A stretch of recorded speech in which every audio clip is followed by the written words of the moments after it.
Yes, indeed. Yes, indeed. I got a treat for you guys today. This is from the heart right here, man. This is somebody that I genuinely respect in the gaming space, in the gaming landscape. And I don't really respect very much people. But the guy that I have for you guys today to join the X-Tendo podcast, the second person to ever be on my show. It's usually the one-man army. I got that psychotic weirdo Sly. He came on. But the second person ever to have on my show. So you know this is a big deal because I don't have anybody on my show because I'm so goddamn egotistical. I am so goddamn magla, whatever you call that. I believe in myself 1,000%. But if there's one guy alone that I respect in the gaming community, the gaming landscape, is my boy Blanju. Clap it up, give it up to Blanju, man. What's going on, Blanju? How you doing, man? Doing pretty good. It's a pleasure to be here. We got a lot to talk about today. Yes. You and I, it's going to be an amazing episode, people. You don't want to miss it. It's going to be great, man. It's going to be great. We go back, Blanju, right? We go back a couple years now.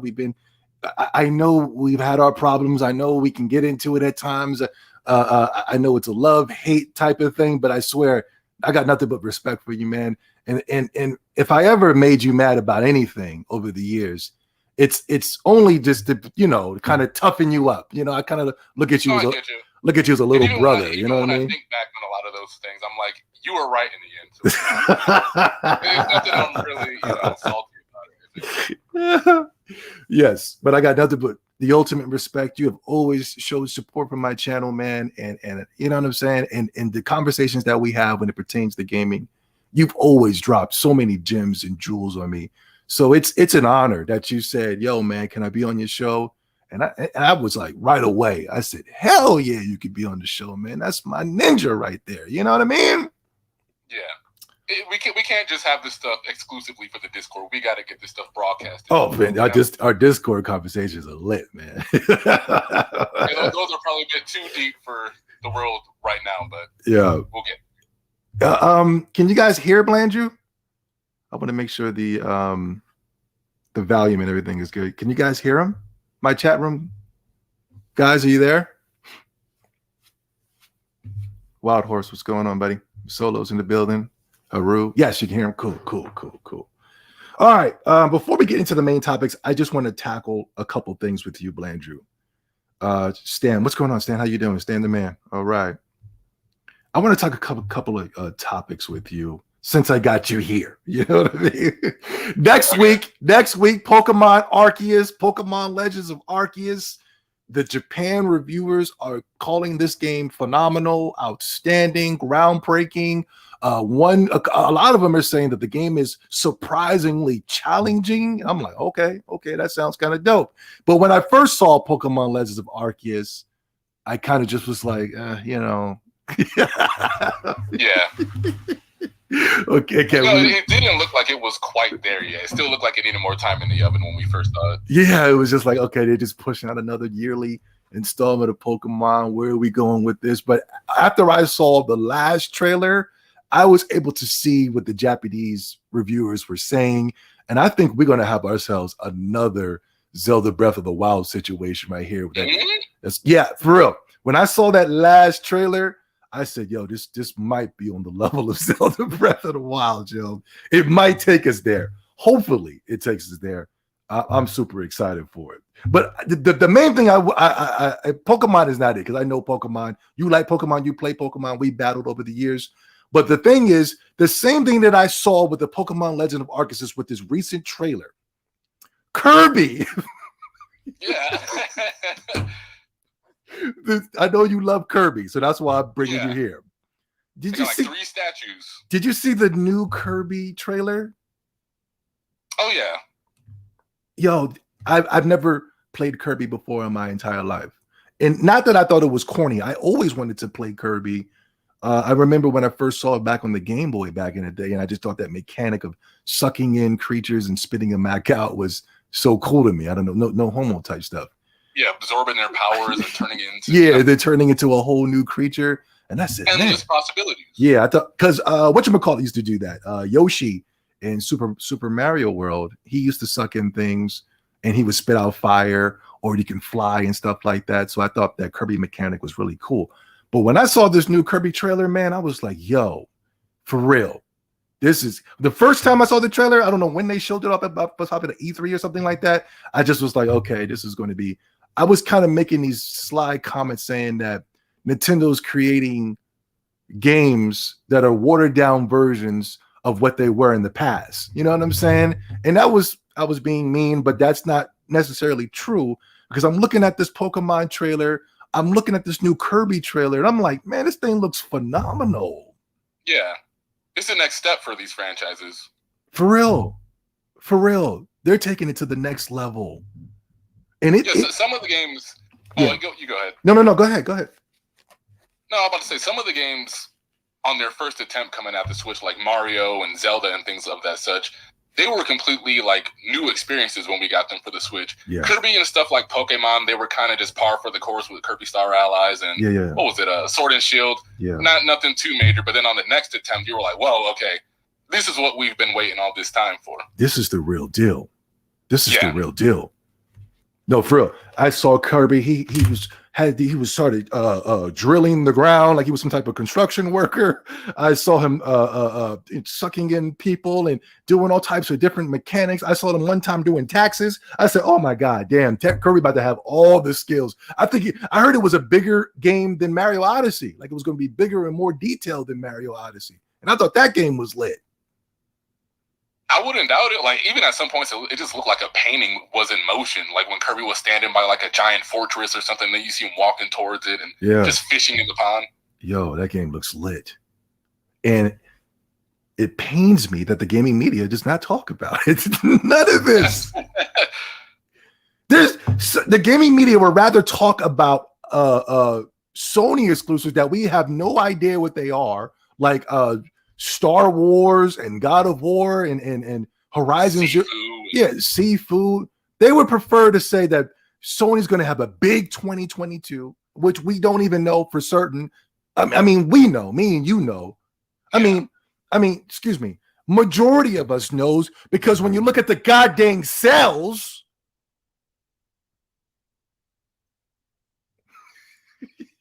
Activision and Blizzard is on the top. Man, there's one article. It's in my notes. We'll get into it. But yes, tonight. Yo, 12 feet tall. What's up, buddy? You made it back. But yeah, tonight's episode, Belanger, is going to be a tough one, a hard one to swallow, because I want to get on the gaming media and how Phil Spencer has played them like a fiddle in order to get Activision and Blizzard. Played them. Mm-hmm. And the gaming media is pissed. Even people that have been on my screen, like Jeff Keighley, that tries to play like he's Mr. I love all games, and he's a con Mr. man. Neutral. Yeah, Mr. Neutral.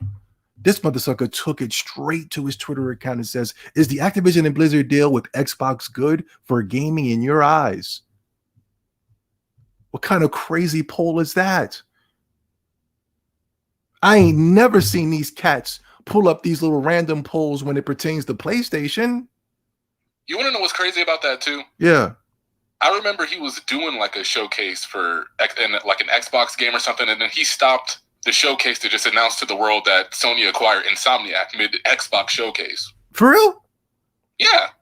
I'll try to find that if I can. Yeah. Let me find that. No. I believe you. I'm just saying I wish I knew that. Yeah. Coming out with these weird polls, even though the majority of the people said yes.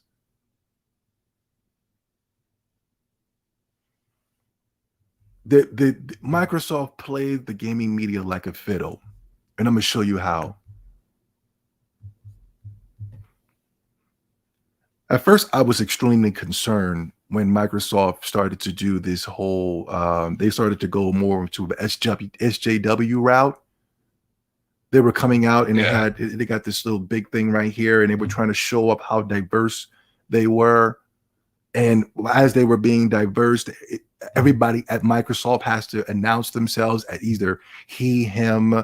I'm a Caucasian male that's wearing a green shirt. Like, and then you look at everybody. There's Caucasian majority. It's so diverse, but it's still Caucasian people.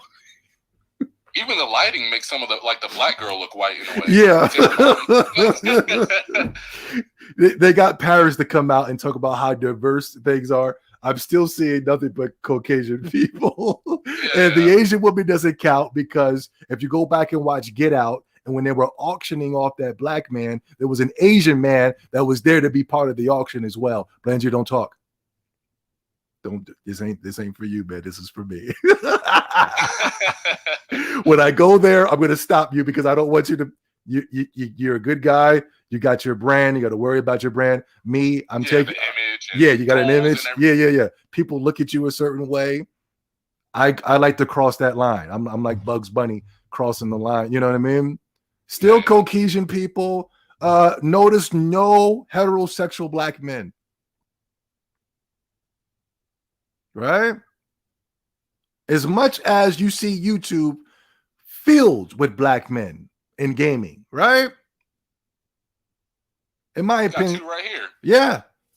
I think we're two of the best minds in gaming.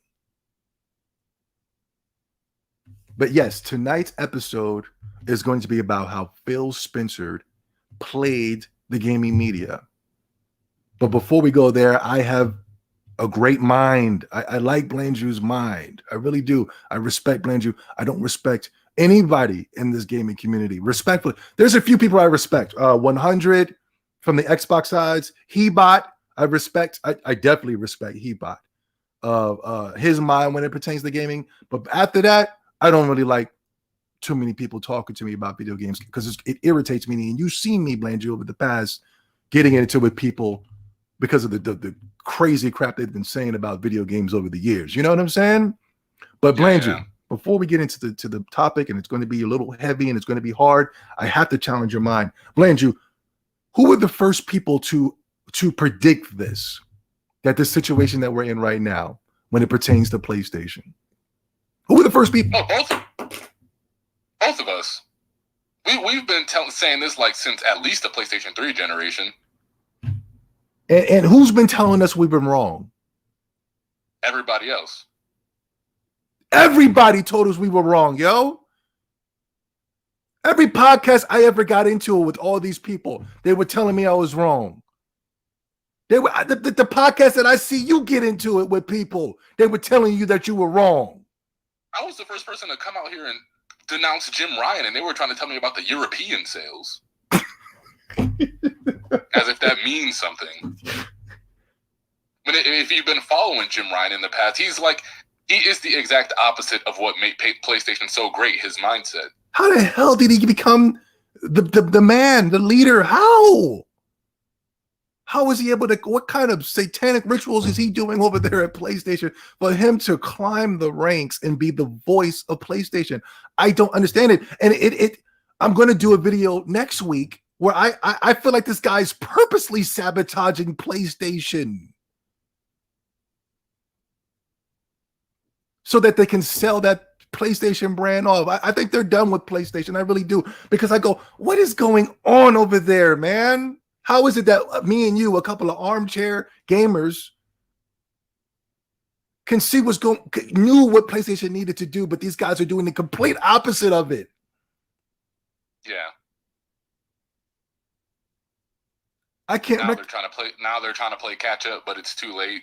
Yeah, and I don't even know they needed backwards compatibility before the PS4 even came out. Yeah, we were talking about backwards compatibility forever. Me and you. Yeah. Me and you. Only me and you. Okay, we got a couple of people on Twitter, but I'm talking about when it pertains to this YouTube game, man. Only me and you was talking about backwards compatibility. And now they're coming out with some type of Project Spartacus or Project Pegasus or Project Pegasus. I don't know what they're coming out with. And now they're supposed to be talking about that they're bringing back PS2, PS1, PS3 games. And now all of a sudden it's the greatest thing ever? Yeah. Now everybody's excited. I hear that they're about to do some type of announcement soon at PlayStation, and everybody's getting excited. It's supposed to announce backwards compatibility, but for years we were told how irrelevant it was. Those games are old, crusty, and dusty. They're antiquated. We were telling PlayStation that you have to create an image. You have to retain the image of PlayStation, or it's going to cost you. We told them you have to continue to make the parameter rappers. You have to create the JRPGs, the kooky and quirkiness. You have to stick to that because that is the image of PlayStation. They got rid of that with the PlayStation 3 era.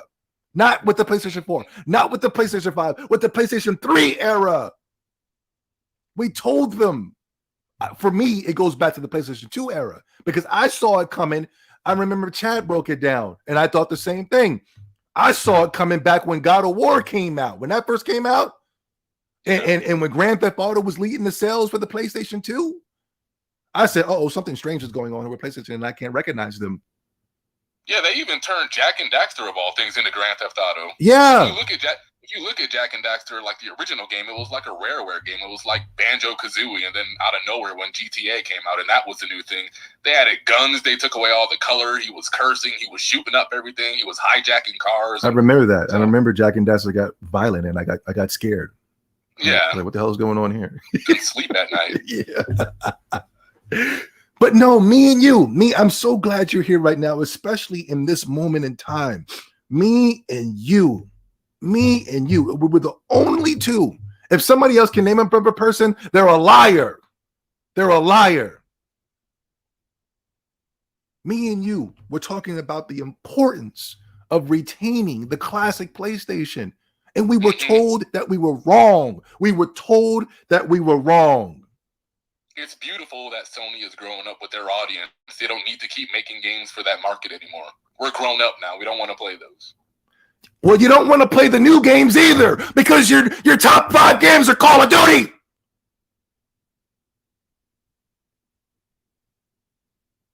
This whole time, Landrew, the Sony fanboys tricked me. They made me believe that the PlayStation is just a home of variety. There's just so much variety here, man. The PlayStation is just the go-to place for variety. And then, for years, we're number one. Yeah.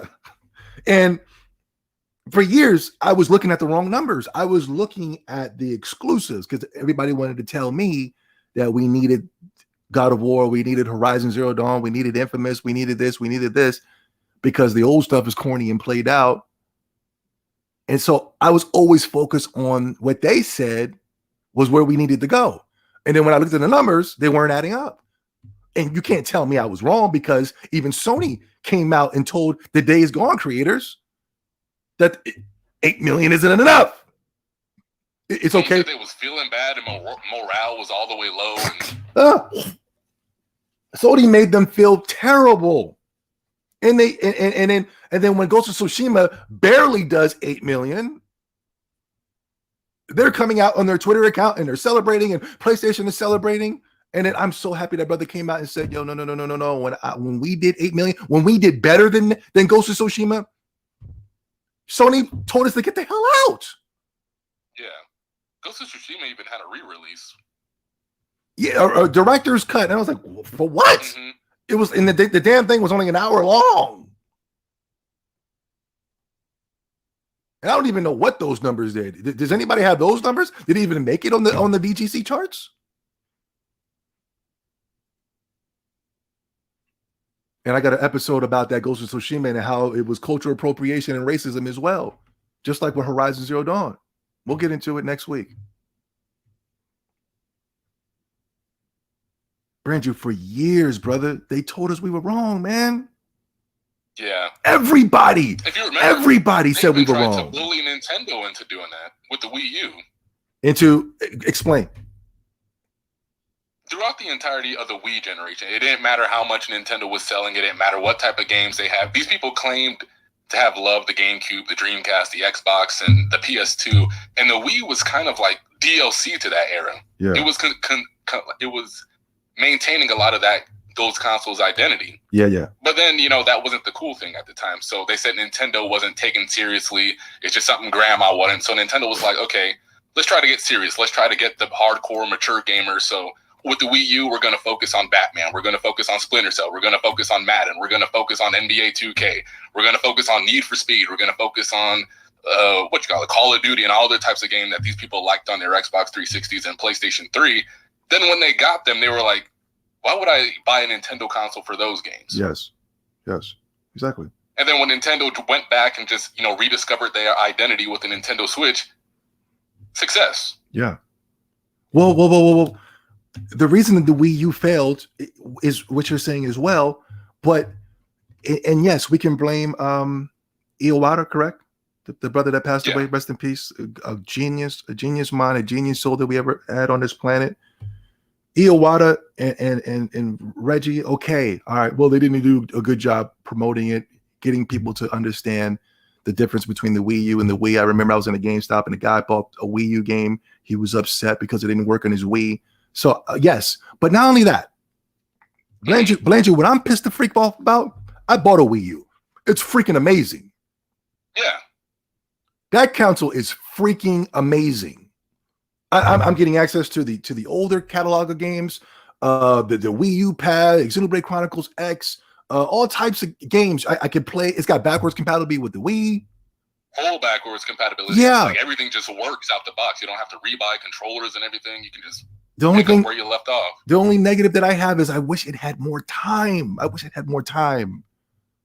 Extra year, you know, then we can get some GameCube games in there in the virtual console store. We could have got some more other creative games coming from different types of studios that's going on within Nintendo right now. Yeah. But the thing that really freaking pisses me off is that the gaming media made it seem like the only freaking console that you needed was a stupid, broken, loud ass PlayStation 4. The gaming media is the problem for the reason why the Wii U didn't sell. The gaming media is supposed to do their job and sell games. Why is it that they can sell PlayStation 4 games? They can sit here and lie about how great these terrible PlayStation 4 games are. And they all play exactly the same. Nothing more than cinematic experiences. Did you see the new Horizon trailers that they show up? They're trying to sell us on this garbage game. Did you see it? And then they got that slowdown of that, you know how Horizon, she hits people 2 or 3 times out of the last hit. There's just some type of slow down, zoom in effect. You know what I'm talking about? It looks stupid. You got to do that for 20 hours? And I saw that same effect was in that stupid Spider-Man game.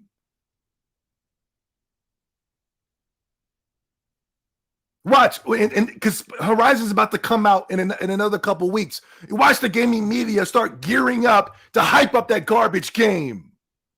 Oh my God, man. Wait till you guys get the haptic feet. Watch, they're going to be finding the stupidest things to hype up for this stupid game. The gaming media can sell you on the PlayStation 4, but they couldn't sell me. They couldn't do their job and sell me on an Xbox One and sell me on the Wii U. The Wii U didn't deserve that, man. I bought that dang console. I have that console. I don't care what nobody says. That is an amazing console. Yeah, I remember even like having the PS4 day one. Don't ask me why, but I had it day one, and I remember being like kind of salty that I didn't pick up the Xbox. They had Killer Instinct, they had Sunset Overdrive, Titanfall, you know, all types of Forza. I think there was even a Halo game or something. And I would just remember sitting there like, I have nothing to do right now. Yeah. Yo, I bought into the hype. I was a much different person at the time. I bought into the hype, and I regret it. Yeah, no, well, yeah, I bought into the hype because, you know, I woke up because at that time, Xbox was trying to do the DRM thing, and they were trying to go into a system where you can't own your games, you know? Yeah, banning used games and. Yeah, and I don't like that, and I'm always going to be against that. And you know, I don't want to live in a world, even though this world is coming, where it's you will own nothing and you will love it. You know what I'm saying? Mm-hmm. And ever since I was a little kid, my father always preached the importance of owning something. You know what I'm saying? Owning your own home, owning your car, owning. You know what I'm saying? So that's the reason why I believe in ownership so much, because I know when it comes to when I have to rely on the corporations, they're only going to give me the bare minimum just so I can be happy enough. You know. They're going to rewrite it. They're going to censor it. If it's not, So. Yeah, expect a lot of censorship coming. But, my main gripe is that the gaming media did nothing to sell the Wii U. Mm-hmm. And I'm seeing that. And to go back. Sorry. I apologize, Blandrew. I go on my mini rants. But no, we're all okay, cool. But to go back, but to go back, I started to catch on, even though the DRM thing was pissing me off. But I started to catch on. I started to see Greg Miller and all of them coming out, and I remember I was doing videos calling out Greg Miller. I said, "This guy's a fraud right here." And at the time, people told me I was wrong. No, man. I went back to go watch an old video of mine of me talking bad about Greg Miller, and I read the comment section. Everybody was talking about, "Oh man, nah, man, I think Greg Miller's a cool guy, man. I think you're wrong about this one." Now everybody hates Greg Miller. You know what I'm saying? Yeah. But I was one of the first ones. I said, "Hey, this is something going on right here." Same thing with this Paris guy. I was like, "Hey, something's going on with this guy right here. He's something strange." You know what I mean? And everybody's going, "Nah, man, Paris is cool, man. That's easy, dog. Come on, man." And I'm saying, "All right, he about to get y'all next." But anyway, I'm pissed off, frustrated because they didn't sell that Wii U. Mm-hmm. And before that, to go all the way back, I'm pissed off and frustrated. But there is a sense of relief that I have. I guess it's the same for you, where it's just like, I told you so. I told you. Now Microsoft has bought Activision and Blizzard, and it has took Sony's only way to get resources. Only people were buying literally PlayStation consoles to play Call of Duty. They weren't playing to play those stupid exclusives, and they never will. Not only that, it was PlayStation consoles, those little scuff controllers that are like $200 to $300. It was PlayStation Plus and all the types of stuff. Yeah. And they took it, and they took that damn Call of Duty.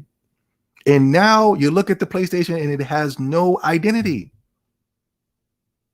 because they destroyed it. They got rid of it. They said it was all irrelevant. They were really banking on Call of Duty. They were banking on Call of Duty so much that they came out and they didn't even thank Xbox for acquiring Activision and Blizzard. They came out and started preaching legalities, talking about it. If you take this off, we're going to take you to court. I hope you know that game is as good as gone, Zobia. Call of Duty?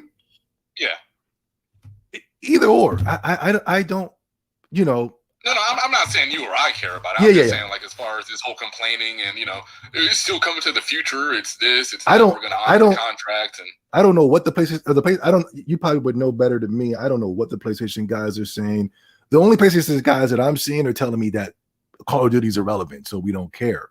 But they do that with everything. You know what I'm saying? Mm-hmm. But when I look at those sales, I go, it wasn't that irrelevant. Look how the top 20 was cluttered with every single Call of Duty game ever made. Yeah, the hours came out for the little wrap-up of the year. Yeah. 500 hours over in the span of 2 games. Yeah. The top list was, everybody's top list was either Call of Duty or NBA 2K. Or Destiny. There were no exclusives on that top list.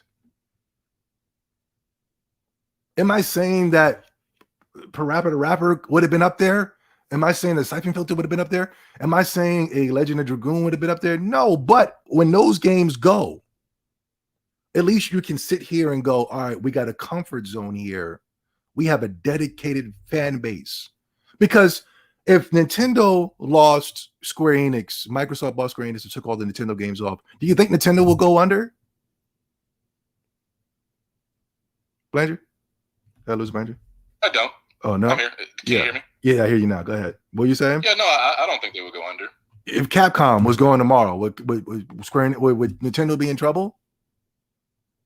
Nintendo didn't have a major Capcom game until last year. They just been getting like these little HD collection ports, so no. Yeah, it's like you said with the Wii U. They build a foundation here. Same thing with Microsoft as well. Same thing with Microsoft as well. They got people come to play the Halos.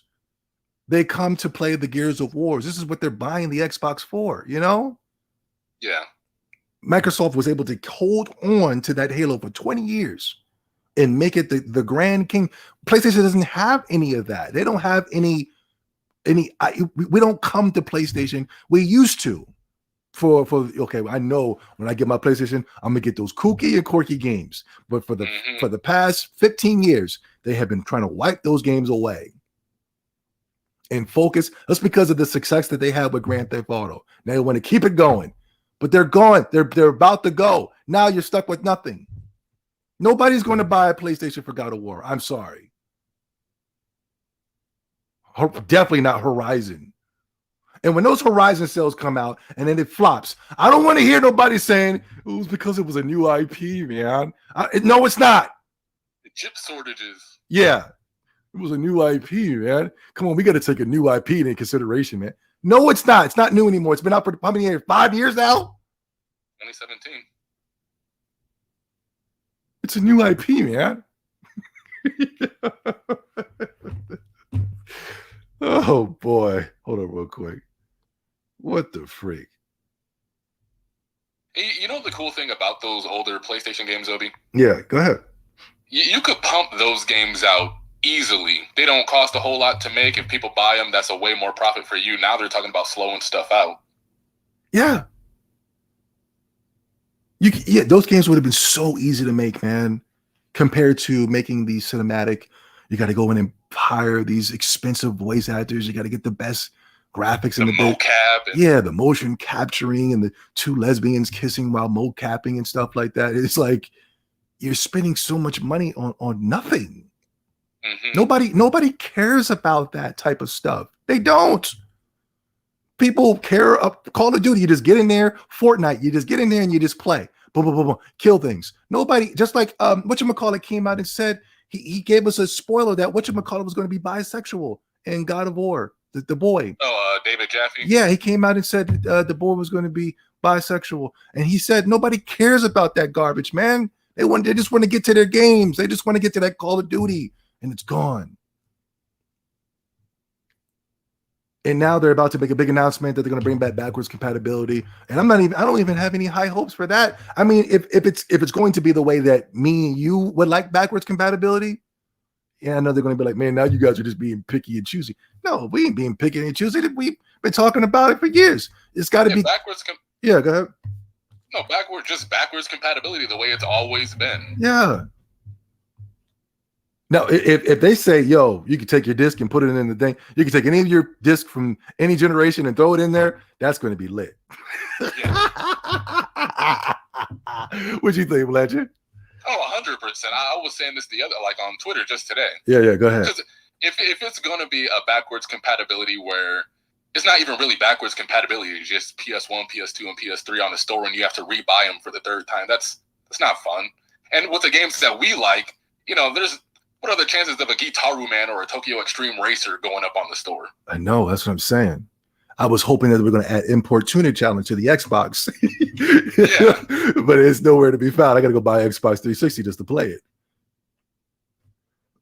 That's what I'm saying. If it's going to be PlayStation's choosing of the backwards compatibility, well, the last backwards compatibility that we had on the PlayStation 4 was a disaster. The frame rates were all janky. The resolution was terrible. It was just very bad ports. You know what I mean? Yeah. The PlayStation 3 had a good system but you were able to put your disc in there and they were able to upgrade them and uprise them and make them look real good. But the only thing with that was that if you got the PS3 fat, it was basically a ticking time bomb. It didn't last long at all. So yeah. You have to go into it knowing that. Yeah, for real. But if the backwards compatibility is the way that we want to do it, then I'm on board. I support it, and I mean I'm gonna still have my gripes with Sony, but I will give props where props is due. But if it's just going to be a store thing, because when there was a leak, and it was showing that the games that were going to be backwards compatible were the same damn games that you can get on the Xbox, Dead or Alive. I don't want that. Respectfully. Oh yeah, hold on. I got another topic I wanted to bring up with you because you're the perfect guy I could talk to. Have you the death threats that we got over the years? Blandrew? The death threats. I mean, I'm not serious. I mean, I like even just like for PlayStation, even like leading up to the Switch when they were still on that hate train, trying to get that out of here. Oh my God! Remember when they were talking about the Switch was going to be irrelevant? Who wants to play on a handheld console? And where's the social features and all this other crazy boogaloo? And I remember me and you was like, all Nintendo needs to do is just show up. And people thought I was insane. Insane. People thought I was insane. I was telling people to stay away from PlayStation and PlayStation 5. And they thought I was insane. Mm-hmm. Now everybody can see it.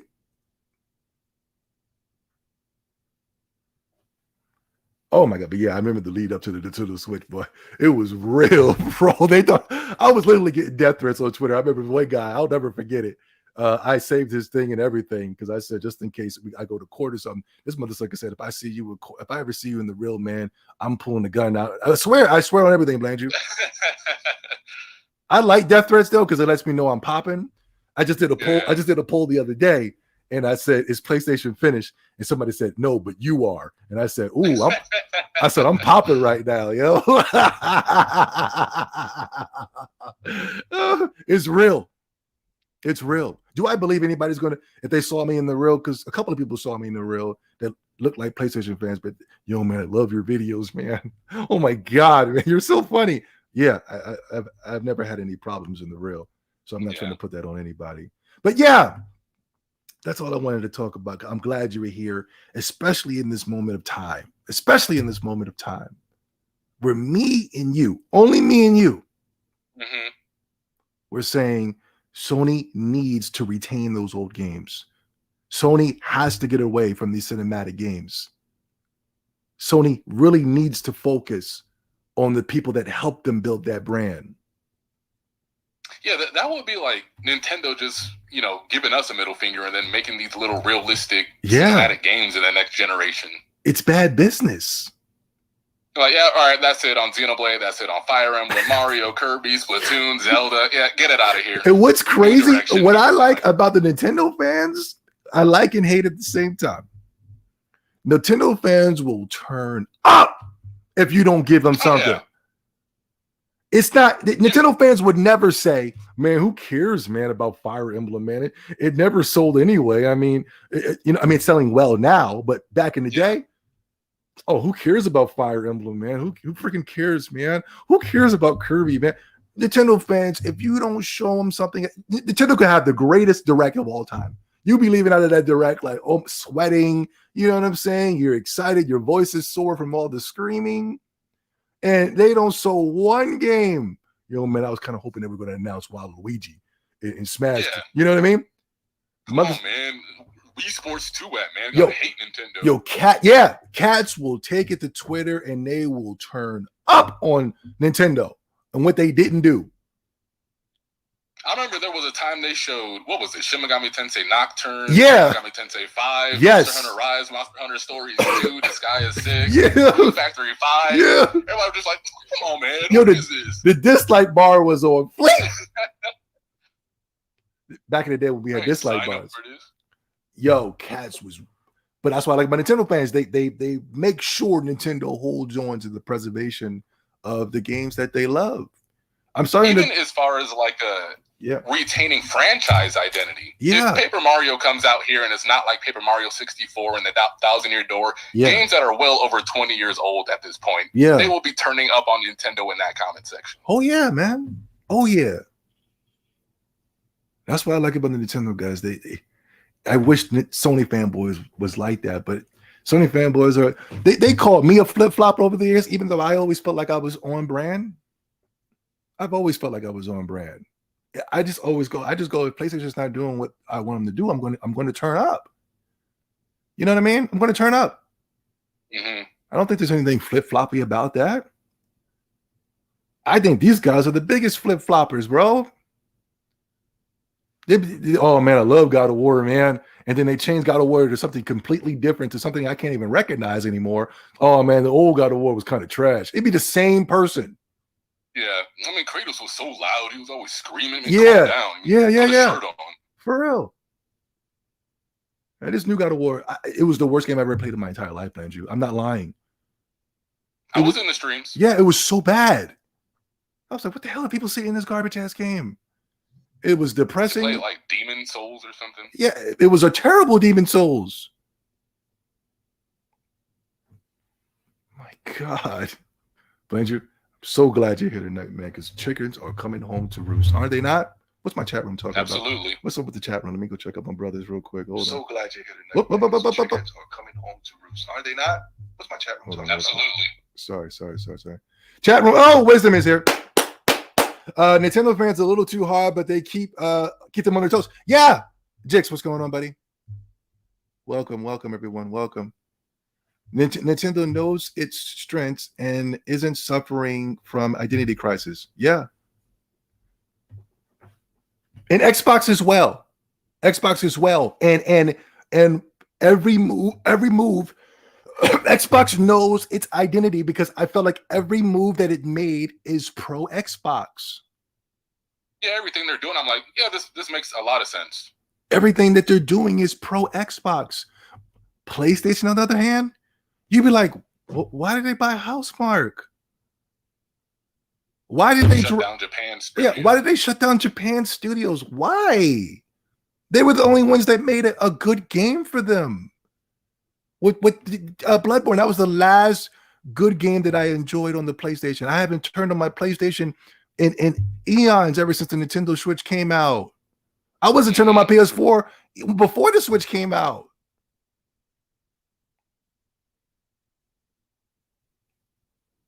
Housemarque? Actually, now that I remember those streams, you would just turn it on the title screen and then rant for like 5 hours. I swear, Blanju, I used to just turn on, the games were so bad, I would just literally turn on the game and just be ranting for 2 to 3 hours and then get off. Yeah, I remember those. And what's even terrible is that the people didn't even ask me to play the game. They were like, "Yeah, keep ranting, man." Is he gonna get started on the game or something? They're like, "Oh, just keep doing your thing." Yeah, just keep going. But Nintendo Switch, they don't come to my live streams on Twitch because I'm so enamored in the game. Like, I was hoping he's gonna do some ranting, man. All right, I'll be back, Zobi. I'm gonna go let him lurk. But he's still looking for this stupid shiny Pokemon. Yo, I've been gaming heavy ever since. I've been gaming since 2017, like full time, bro. Full time gaming ever since Nintendo Switch came out. Started with Zelda Breath of the Wild, and right now, I'm playing. It's a Switch exclusive, but Dragon Ball Super Dragon Ball Heroes card game. That game's lit. And I was playing Sure in the Wonder. That's an exclusive to the Switch as well. But I think it's on the PC, whatever. But yeah, since I got you here, I just feel like I want to just pick your brain, except for just going in on how PlayStation played Xbox. How Xbox played the gaming media like a fiddle. Played them, bro. Mm-hmm. They got me too. I'm not gonna lie. Who, Xbox? Yeah. Hell yeah, they got me too. I was not expecting that. Nobody was, bro. Because that type of comment is something I would expect Microsoft and Sony to say, just because I know where they stand. And when it pertains to Nintendo, they're usually last year just like, all right, whatever, since everybody's pressuring us to do it, sure, this is bad, whatever. Can we go back to doing what we're doing? But Microsoft, I thought they legitimately meant that. Hold on. For them to go under the table and buy them up. Hold on, let's go into deeper. Let's go deeper what you're saying. Mm-hmm. We're talking about the Activision and Blizzard before the acquisitions of Microsoft, and how there was Bobby supposedly was running some type of toxic work environment that the employees felt like they needed to walk off. They felt like they weren't being paid equally as the men. There was supposed sexual harassment going on and things of that such. Yeah, womanizing. It was anti-trans and everything like that.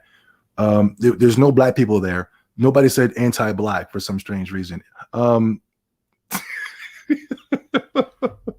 But still, I came out and I said, this doesn't make any sense. Why is everybody getting on Activision and Blizzard?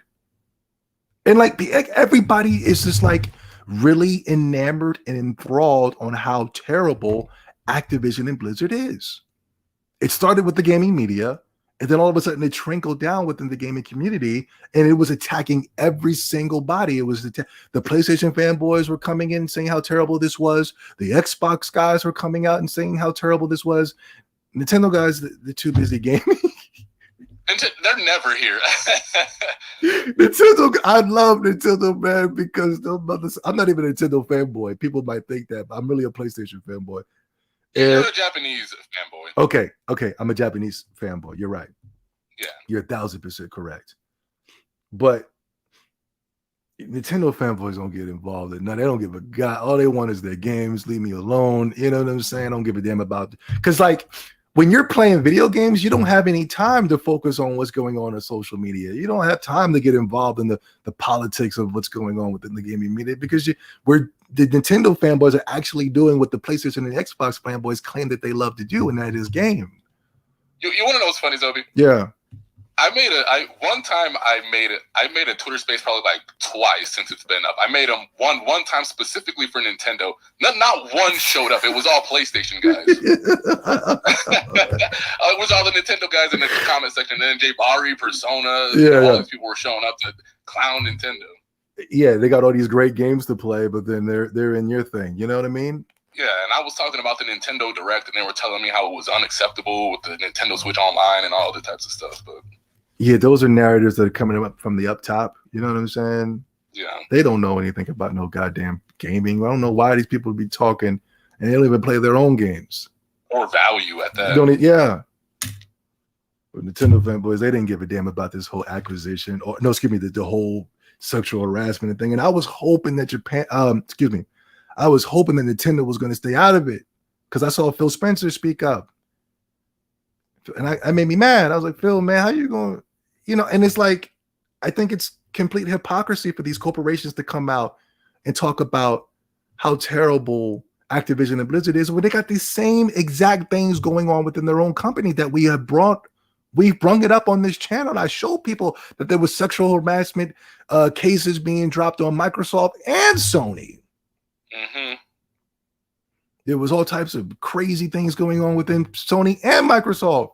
And right after PlayStation had spoke up, all of a sudden we get that whole situation with the monster that was lurking the halls that has a fascination for children, who was wearing a PlayStation 5 shirt on Grindr, his face exposed. Now, I'm not trying to say this by saying, oh man, why'd you do that? You should have been smarter about it. No, the dude's a complete idiot. And he's on there and he's trying to lure children into the thing. And Microsoft has sent what's that group that got him? People versus Predator. Yeah, Microsoft hired them to go get them. I'm sorry. It's funny to me. Microsoft sent those people over there, man. They got two people. They got him, and I heard they got another gaming company guy right after that. It was some PC guy from the video, the guy that makes the graphics cards or something. Yeah. So that's what made me go, okay, this is a Microsoft too. But anyway, so yes, there was this whole big thing going on, and I just didn't. Microsoft threw me off. I didn't know that this was what was really going on. I didn't know that Microsoft. Well, hold on. Let me go to my notes. Look at this. Hold on, Blanche.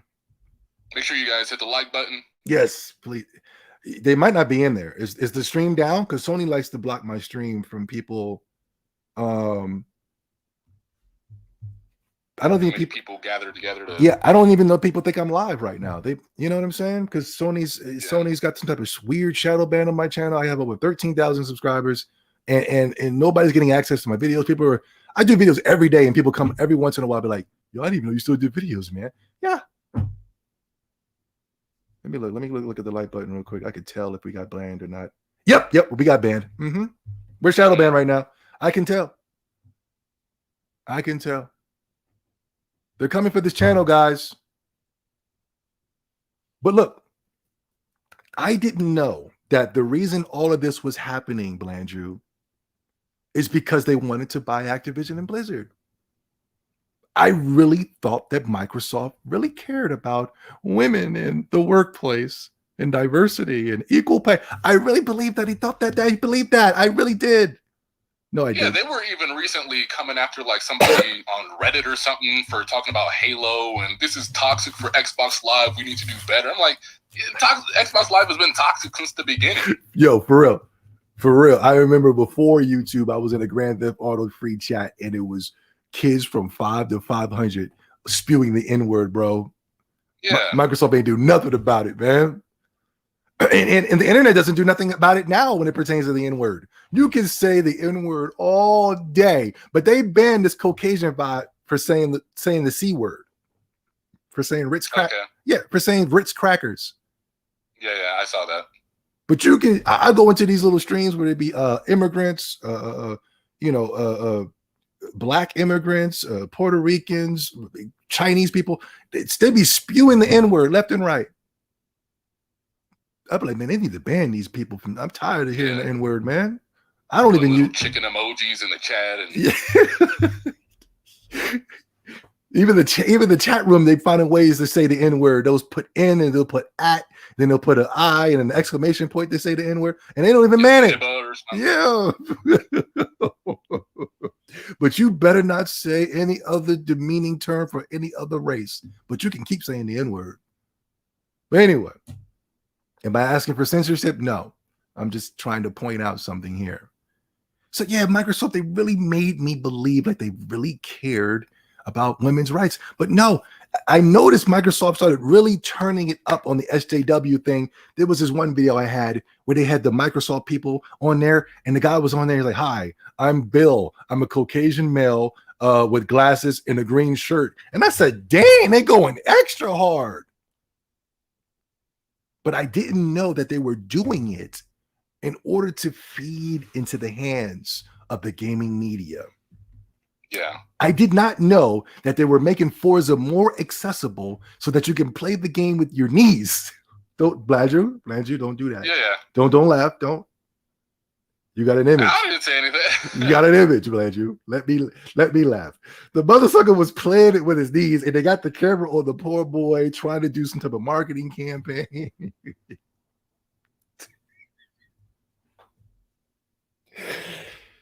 I'm sorry. I'm not laughing at the boy. I'm laughing at Microsoft because I'm like, how they gonna do this to this poor boy? Look, this poor little boy can play Halo. I mean, I can play Forza with his knees, and the boy's steering and he's crashing into the wall. Did you see that the gaming media gave Forza props because it was more accessible, and it was, I guess it was to the point where you can't even play the game? Did you see that? Yeah. You're not even playing the game, and it was still crashing. Auto steering. Yeah, it was something about auto steering, and it was still crashing. The gaming media is terrible at video games. That's why they like those Sony exclusives so much, man, because all you got to do is hold up and tap the damn X button and watch the game for them 20 hours. But anyway, they were showing how accessible Forza was. They were talking about how accessible Halo was. And they got other things coming. Sarah Bond and everybody was coming out, and they were showing how much diverse they were over there, but they were really doing it because they wanted Activision and Blizzard. They wanted it. Bloomberg reports that Activision initially hesitant to sell to Microsoft, tried to sell to Facebook and Meta. And I just did a video yesterday showing that Phil Spencer says the true competition is not PlayStation and Nintendo. Our true competition is Facebook and Amazon. And once Phil Spencer got word that this motherfucker was trying to fish the projects over the Facebook, man, Phil Spencer got in his bag. He sent out an email and said, we about to get extremely liberal. And we about to take Activision and Blizzard down, allegedly. All of a sudden, everybody just started caring about women's rights in the workplace and how terrible Activision and Blizzard was, even though these same things are going on within their place. Even though I think what Microsoft and Sony and even Nintendo is doing is even worse, where they're using Chinese slave labor in order to build their crappy consoles. With those crappy controllers. That's the thing that pissed me off the most. I remember when the controller was just as solid as the goddamn console back in the day. Nowadays, the console's barely running like the PlayStation 4. Then you got this crazy controller that is drifting. All of them are drifting. All of them are doing Joy-Con drift. There used to be a spiritual. I remember the DualShock 4, the analog stick was just deteriorating in your hand after normal use. Yeah, wasn't that the PlayStation 3 as well? I remember I would literally chew on the controller of the PS2 and the PS1, and nothing would happen. You chuck it at the wall if you lost, or something, pick it right back up, plug it in, and it's working better than it was before. Back in the day, you used to terrorize your console if you lost. You don't do that now. You don't do it now. You're kind of like, oh, let me get some anger issue classes going, because you know what I mean? Because you can just pass some gas and the PlayStation 4 is going to break down. You know what I mean? And then the PlayStation is just like, oh, snap. Oh, no, the fumes, and then bow. Back in the day, no lie, my friend took a basketball and slammed it on the Sega Genesis, and the screen was like, he turned that mother sucker off, turned it back on, Sega, and it worked. I was like, whoa.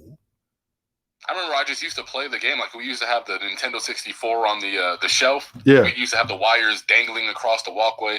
Parents, dog, brother, and sister would trip and knock the console over. Yeah. Take it right back up, and it's good to go. Yo, me too. I used to, I'm real goofy and lanky. I'm real goofy and lanky, and my father and my cousin, they used to play the Madden back on the Super Nintendos and on this stuff. And I used to walk by every time and trip over the controller and trip it and get tangled up. And then my cousin and my dad, they like, oh my God, this goofy mother sucker, you know. And then they would literally just turn the game back on to get back to work, man. Do that today. Press the reset button and it's right back there. Do that today. Get tangled up and slam your PlayStation 4 2 inches from the ground. I remember when I first started noticing how cheap these consoles started getting, where I literally put my Xbox headset. It was literally 2 inches from the ground. I put it on the table and it fell off and it shattered. I was like, whoa, what the frick? You remember those little flimsy headsets they used to give us back in the day on the Xbox? They had man, those things. It's a little foam piece by the mouth. Yeah, those things lasted for 2 days, man. That's why they started selling those stupid headsets later on. But anyway, I really believe that Microsoft cared. But no, this is big business. This is what happens in business if you don't want to sell your company. When these big companies like Microsoft is big. They're trying to play themselves like they're one of the homies and they're one of us. You know what I mean? Hey, what's up, guys? How you guys doing, dudes? All right. You know, they're huge. That's big business. And they come to you, Activision, you know what? Your games, Call of Duty. I noticed Call of Duty is #1 on PlayStation. I noticed Xbox 360 was thriving when Call of Duty was exclusive to our platforms when it pertains to DLC and things of that such. You know what? We want you. You know what? We want you. We're going to give you all this money, and you're going to like it. I don't know. Maybe I can fish it around and check out what things. Oh, okay. These motherfuckers went straight to social media and used not just the gaming media, used us too. Completely destroying Bob's career, completely destroying the value of Activision and Blizzard. I was the only one to fight for my brother. I wanted him to have his day in court. And I don't even like Activision and Blizzard, but I just don't like that type of treatment. You know what I mean? I knew something fishy was going on. I just didn't know what was going on. You know what I mean? Yeah. And then when we had like legitimate crimes going on in the industry, they were like, it's a weekend, man. I'm not reporting or talking about this. I got things to do, grocery shopping. I'm like, what? You just got the PlayStation executive red-handed, but it's a weekend. Blamed you. And he had something to say about this whole Microsoft acquisition. That same guy. He can see this, but he couldn't see what was going on. It was the biggest story in gaming. You talking about Jeff Keighley? No, it was the bald guy.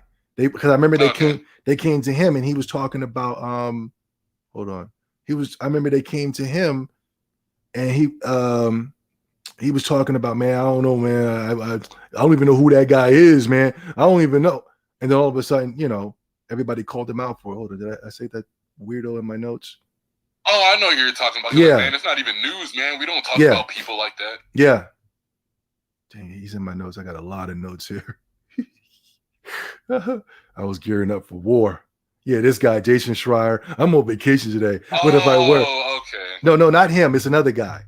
But he's one of the guys that part of the gaming media that's extremely upset about this Microsoft acquisition and how it's just terrible for gaming.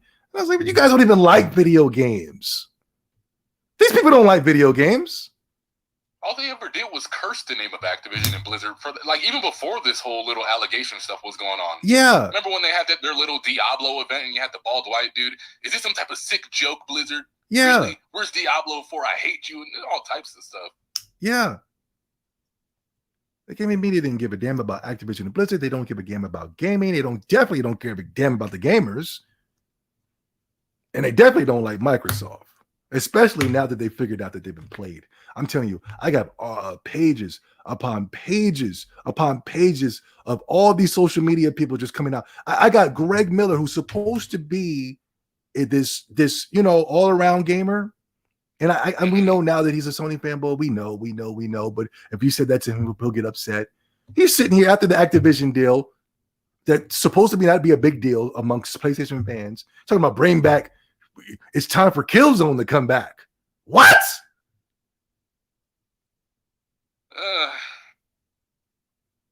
Wasn't Killzone and Resistance the reason the PlayStation 3 was in the situation that is in right now? The reason that PlayStation is in $2 trillion in debt? Those games didn't move nothing. I'm just gonna say this. Yeah. If Sony's answer to because Microsoft basically owns the first-person shooter market now. They got Doom, they got Quake, they got Halo, they got Gears, they got Call of Duty. They got basically everything. Yeah. Is to go back and bring back Killzone, Mag, Resistance. I even saw some weirdos talking about bringing back the Odor. They are doomed. What the freak? That's not what PlayStation is. You're chasing those bad, terrible IP is just going to turn the PlayStation brand into a discount Xbox. Well, you can survive without those games. You've done it before. Yeah. That's what PlayStation has been trying to be over these, and the PlayStation fanboys. They just want to discount it. They just want the Xbox experience on the PlayStation so bad. It's weird. Yeah. That's why I go, you guys are not fans. Huh? What did we used to call them? What was it? I forgot. Xbox fanboys 2.0. Yeah. Even with like stuff like Knights of the Old Republic, what are you doing with that? Yeah, exactly. Level 5 was literally sitting over there. Hey guys, we understand you guys want Dark Cloud 3. We get it. Stop bothering us. Sony is the one you need to be talking to. That's not our game. Yeah. I remember when they were when the PlayStation 4 came out and they were having this question and answering section. And the guy in the audience who is a fan of PlayStation, a real fan, he said, "Hey man, can we get some JRPGs back, man? Like you guys used to do the Legend of Dragoons and the Legend of Legaia. Legend of Legaia. Yeah. Can we Dark Cloud? Can we get some? The dude, that Japanese guy, what's his name? He's a clown. Yoshida. No. But then some weirdo in the audience said, "Hey man, can we get a Killzone collection, man?" He said, "Yeah, we'll think about it. We'll think about it." But for the Japanese, it was just straight up no. Yeah. They were these people, not just Sony, these weirdo PlayStation fans, excuse me, want the Xbox experience on the PlayStation so bad.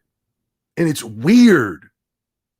And I used to say that all the time. I was like, when I look at characters like Nathan Drake, the Horizon Girl, Joelle and Ellie, all these other PlayStation, the Caucasian from Days Gone, the regular white guys from Detroit and Heavy Rain, I was like, I can see these guys standing next to Xbox characters. I can just imagine like that little, like when they show all their little franchises that they own, I can see them. Yes, I can't see Nathan Drake standing next to Crash Bandicoot, Jak and Daxter, Jammer Lammy, Parappa the Rapper, Patapon, Loco Roco, Shadow of the Claw. It doesn't make sense to me. Because Xbox created that gritty experience, that gritty look. with the Gears of Wars and stuff like that. You know what I mean? Yeah. It's real gritty. In my opinion, Xbox has always been a platform where it was for everybody. We had, I always thought that, but there was a moment there towards the end of the Xbox 360 generation where it was kind of like Halo and Gears of War, Halo and Gears of War, Halo and Gears of War. Mm-hmm. And then we went to the Xbox One and they started to do some more variety of ththings like Sunset Overdrive and things of that such. But I've always considered the Xbox, I like the Xbox. I really do. And I have no problems with them whatsoever. There was only one dark period there towards the end of the 360 where I just thought it was just Halo and Gears of War, Halo and Gears of War. And it was a little frustrating. Yeah. But yes, I always thought that was an all-around console. So I don't know why PlayStation fans are so addicted to just doing everything PlayStation, even acquiring studios. It's like, okay, PlayStation don't have any money. No, Xbox did it, so we got to do it. Xbox is doing it, so we got to acquire some studios. And Phil Spencer's like, yo, we don't have no beef with y'all, man. We don't got no war with y'all. We don't even notice y'all, to be honest. I mean, by buying Call of Duty. But still, I believe him. I believe when he says the war is with Meta and not Amazon. It's not what you need. I do think he's trolling PlayStation along the way, though. Oh, hell yeah, man. Yeah, because like they'll go after like a Deathloop, and then they'll be like, "Oh, you got Deathloop? Okay, we own the publisher now. We own the publisher now. Yeah. Oh, you guys are getting these little Call of Duty year skins and deals and maps and everything. Okay, we own the franchise now. Yeah, it's ours. Well, what else you guys want? Yeah. Oh, Square Enix? That's probably next. We'll see. I don't know what's going to happen with Japan and Microsoft. I don't know. I know there's going to be a move for a Japan studio soon that will be announced. I just don't know. I thought it was going to be Sega, but I don't know if that's working out. I don't know. Sega would have been a good fit for the Microsoft brand. Excuse me. Mm-hmm. But I don't know. That's the one thing I don't see. I could see the Activision and Blizzard. I can see the Bethesda because there's been history there ever since the Xbox One. Yeah. Especially with the Bethesda games. I remember Sony wasn't allowing mods or something on the PlayStation. Microsoft was all about it. Yeah, Microsoft was allowing the mods, still are. I'm going all the way back to the original Xbox when they had Morrowind. I remember that was the first time I saw these Elder Scrolls games. It was when I saw Morrowind on the Xbox, and it was the only place to get it. You couldn't get it on PlayStation, and I thought that was pretty cool. I remember they had an exclusive deal for Oblivion. Oblivion was on Xbox first, and the Xbox version is far more superior than the PlayStation version. The PlayStation version is unplayable in comparison to the Xbox version for Oblivion. I remember when Skyrim was getting all the exclusive DLC early because the PlayStation 3 was such a poorly made console for a lot of developers. It was good for PlayStation, but it wasn't good for developers. And I remember the DLC couldn't come for Skyrim, and a lot of people were talking about that's when the hate for Bethesda, they started calling it trash it and all this bug desert and all this other stuff. Yeah. So I don't know why they're so fixated with the Bethesda deal when they never liked Bethesda. The games always ran better on Xbox. And the same thing with Activision and the Call of Duty series. That used to be with Xbox first when they had all the exclusive deals, and then PlayStation did an exclusive deal with in the PlayStation 4 era, and I was like, what the hell is this about? Yeah, we used to be watching these little E3s like, why am I watching a PlayStation showcase looking at Destiny and Call of Duty? Yeah, I used to be like, what the frig is this? I knew it was the end. And all it took was for Phil Spencer to come out here and just buy it. With the help of the gaming media, by the gaming media falling for the trap and coming out and saying how terrible Activision and Blizzard is. Because they use that liberalism against them. They use the liberalism against them. And it backfired. And it was easy. It was so easy. After the job was done, it was so easy for Microsoft to come in there and just take Activision and Blizzard. Could you imagine if Microsoft was to buy or try to acquire Activision and Blizzard and there was no scandal? Oh my God. double the price. The gaming media would have been even more enraged. But to make it seem like, oh, it's not a big deal, it's irrelevant, they got all these monsters lurking around the halls, it kind of makes it seem like Xbox is saving Activision and Blizzard. Yeah, I was about to say that's because Microsoft, they're on this high horse, and now that they've acquired this company, and maybe they can change the culture in Activision and do things better and make Phil Spencer's Phil Spencer is now the CEO of Activision and Blizzard. So that means if he leaves Microsoft, he's still going to be working at Activision and Blizzard. Yeah, there is no way you can try to flip that to a bad thing about Phil Spencer and Xbox owning Activision now. Because if you remember, they said we're exclusively Call of Duty now. We're not making any more Crash Bandicoot games, not doing Tony Hawk, not doing Spyro. Yeah. We're putting that team that was making those games back to Call of Duty. Now they're talking about bringing back Guitar Hero, Crash Bandicoot, Spyro, Tony Hawk, and all the types of stuff. And that's good. I don't understand how this is bad for gaming when Microsoft is making games. Now the gaming media realized that they were played. Now they want to come out and say this is bad for gaming. This is terrible for gaming. But if Sony did it, they would have been shut. They would have rewarded Sony. They would have said how courageous Sony was. But how is this bad for gaming when Phil Spencer is making games? Yeah, we're going to change the culture. We're bringing you more games instead of just Call of Duty that you guys cry about every year, but still buy it anyways.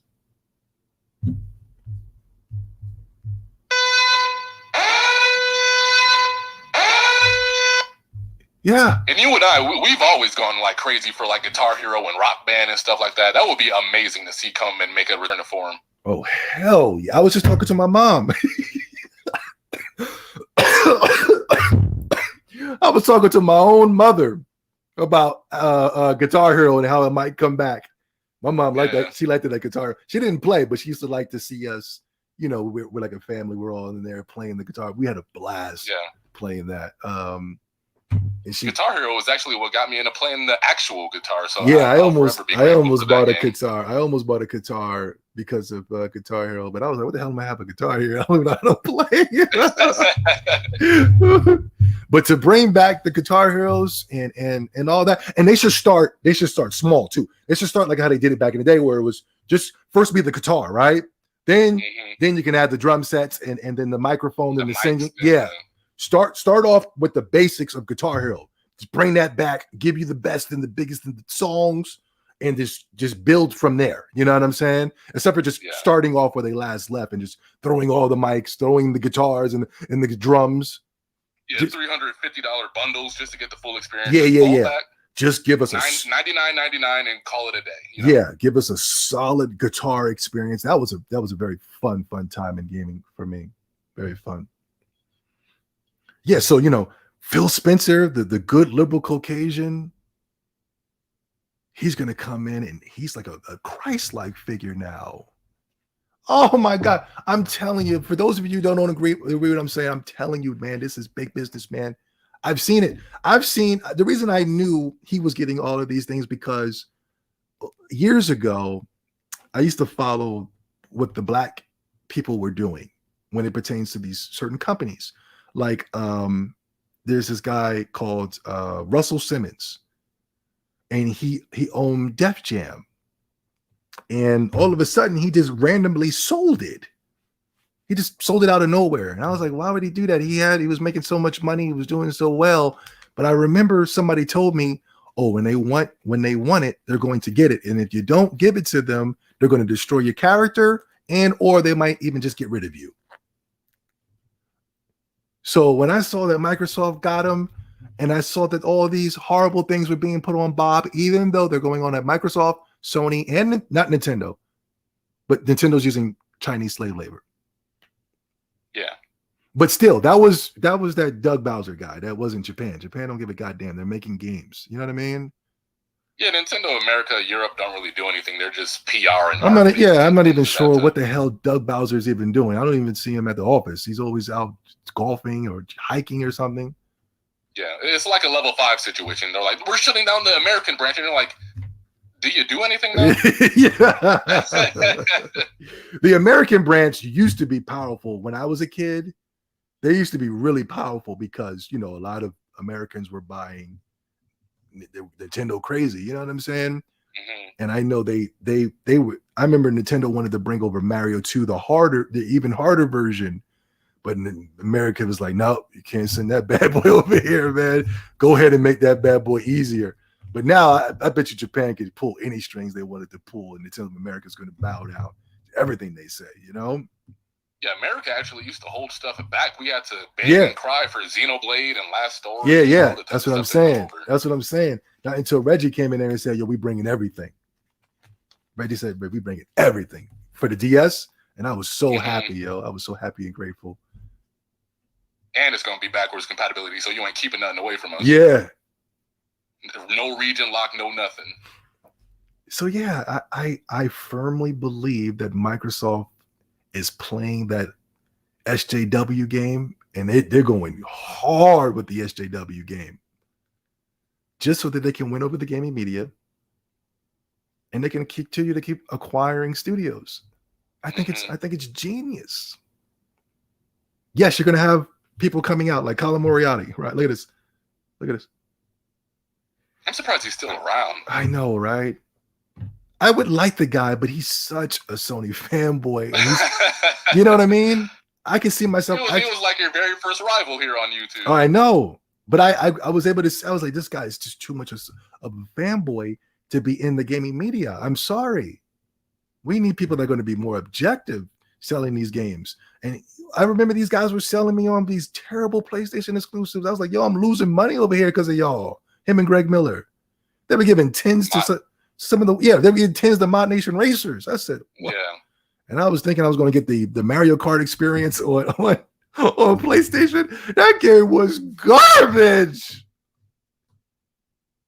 Yeah, but you can create your own tracks, man. It was the stupidest thing I ever saw in my life. And a hidden gem, man. Ahead of his time. Yeah. Look at Colin Moriarty. I told you this would happen. Smiley face. A long time coming. This is Sony's first acquisition since Insomniac, and it's only its second in the last decade. And then welcome to the family, Housemarque. And he's just going cuckoo for Cuckoo Puffs because Sony's acquiring Housemarque. It's just the greatest thing I've ever seen in my entire life. Microsoft acquires Activision and Blizzard, which I think is a 10 times, million times better thing. In purchasing Activision and choosing brute force over creativity, Microsoft has officially entered Malgin influence territory. My only hope is that Sony follows suit, but they probably will. My only hope is that Sony won't. Oh, get the hell out of here. Yeah, I know exactly what that is. My only hope is that Sony. It's one of those. It's the reverse of like when people be like, "I'm not a fanboy. Check this tweet when I bash Sony," and then you look at what they're bashing Sony for, and it's something stupid. Yeah, no, that's bull crap. My only hope is that Sony won't follow suit. Are you kidding me? You just praised them for buying Housemarque. Talking about something you predicted. I predicted this. I'm such a grand wizard. How are you Nostradamus because you predicted Housemarque? Anybody? I could have bought Housemarque. Pocket change. Yeah. The hell? What did they do before that? Cell phone games? They actually said they were in risk of going out of business because nobody used to buy their games on PlayStation. Yeah, I remember the game media was giving their games like tens.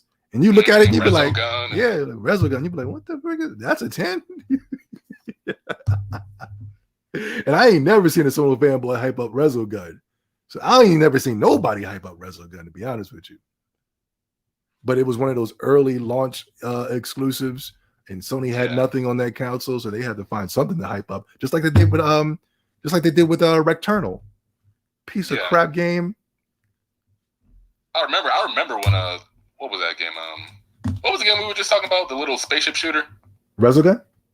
Yeah, I remember when Resogun first came out too. They were like, "Yo, man, the controller's talking at me. This is crazy." And then when the Wii U gamepad was doing it, man, this stupid gimmicks, man. I ain't trying to do all this. Controller yelling at me when I'm trying to play in pieces. Bro, that's freaking lit though. But I remember they were mad when the Wii did it, when the Wii was making sounds and stuff. Oh my, what the hell is this, man? It distracted me, man. I was like, what the freak? But the this stupid controller that it has vibration functionalities. All of a sudden, that's the greatest thing ever.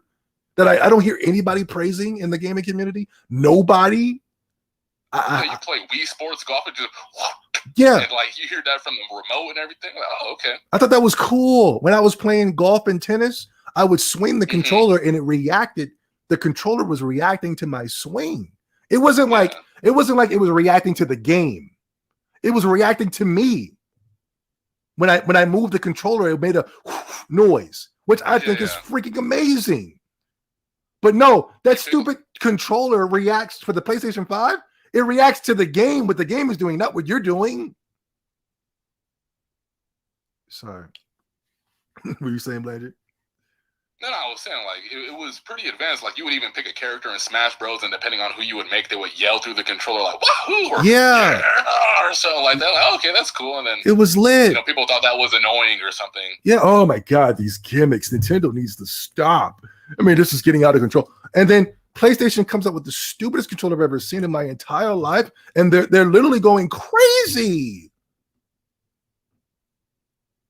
I remember when I was playing Infamous Second Son, they made you turn the controller in 180 degrees, and then you have to shake it like a spray can and then spray it with the R2 button and wipe the screen, and I don't know. And the gaming media was going nuts. But the Wii U pad, oh God, what's up with this pad? Oh my God, what is this, a tablet? This is stupid. I will never forgive the gaming media what they did, when they exposed themselves when that PlayStation 4 Wii U generation. Mm-hmm. Oh, and I saw this. I thought this is way off topic, but this is on topic, what we're talking about right now. But what this brother said right here, his name is Sonic Fox, or these. Oh God. No, not Sonic Fox. Is it Sonic Fox? No, this guy's good. I think you might like him. I think you know him. Hold on real quick. But listen, does he have a point though? Like, check this out, because Katz is talking about how Nintendo Switch is not next generation, right? Which I do think it is. Oh, Shadow Fox Infinite. I know you're talking Shadow Fox. Shadow Fox. We don't mean no harm if you're watching. Blanche, you said, oh God, but he thought I meant Sonic Fox. But like, I think Nintendo Switch is next generation. I think it's more next generation than the PlayStation 5 and the Xbox Series X. It's the only next generation console out right now. Yes, it's the only console out. PlayStation 5 and Xbox Series X are not consoles. They're nothing more than just mini PCs. Yeah. And even with Xbox, they're still kind of gearing up until they're final. Like, they both could have used like an extra year or two off the market, to be honest. Yeah. But what this brother said, I thought was very important. Hold on, check this out. Graphical, I guess, leaps and bounds to push generation. Wouldn't that mean that the PS5 and the series aren't 9th gen? Because this is a generation of efficiency. It's not a generation of graphical. It's a generation of efficiency. I want to say the same thing about the 8th generation too, because all the 8th generation did was fulfill the broken promises of the 7th generation. Yes. Even with the last generation, with the PlayStation 4 and Xbox One, I didn't even feel like that was next generation. Yeah. It's like he said, it was just doing nothing but filling the promises of what the PlayStation 3 and the Xbox 360 was supposed to be. And how is this goddamn PlayStation 5 the next generation if we're still playing PlayStation 4 games on there, and the PlayStation 4 games can be played on there? Not only that, we still can't get 60 frames per second on the goddamn PlayStation 5. Not only that, we can't even get 4K on the PlayStation 5. It's still checkerboard. Can't even get backwards compatibility. And you mean to tell me that the Nintendo Switch isn't next generation? When all the games are next generation? You got Horizon Forbidden West stealing from Zelda Breath of the Wild, and that ain't next generation? You got Phil Spencer coming out and saying that we want to create the Nintendo experience in the future, and that ain't next generation?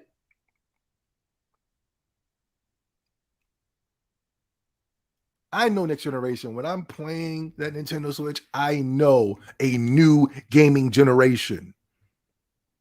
Why do I know that? Because I grew up in the era of next generation, where each console was outdoing the last console when it became to next generation quality physics and even gaming. I remember when I first saw the Mario 64 and I said, oh my God, we have just reached leaps and bounds in gaming. I remember when I saw Sonic the Hedgehog 2 and I said, oh my God, we are taking it to the next level. I remember when I saw Dreamcast and I saw Sonic the Hedgehog in 3D, I said, oh my God, we had reached a new level. Yeah, that was big for me. Yeah. Where's that on? I can say, okay, I'll give Forza Horizon 5. When I saw that, I said, Jesus Christ, we owe him the next generation for real. You know? Mm-hmm. But where's that on PlayStation? Where has that been on PlayStation since?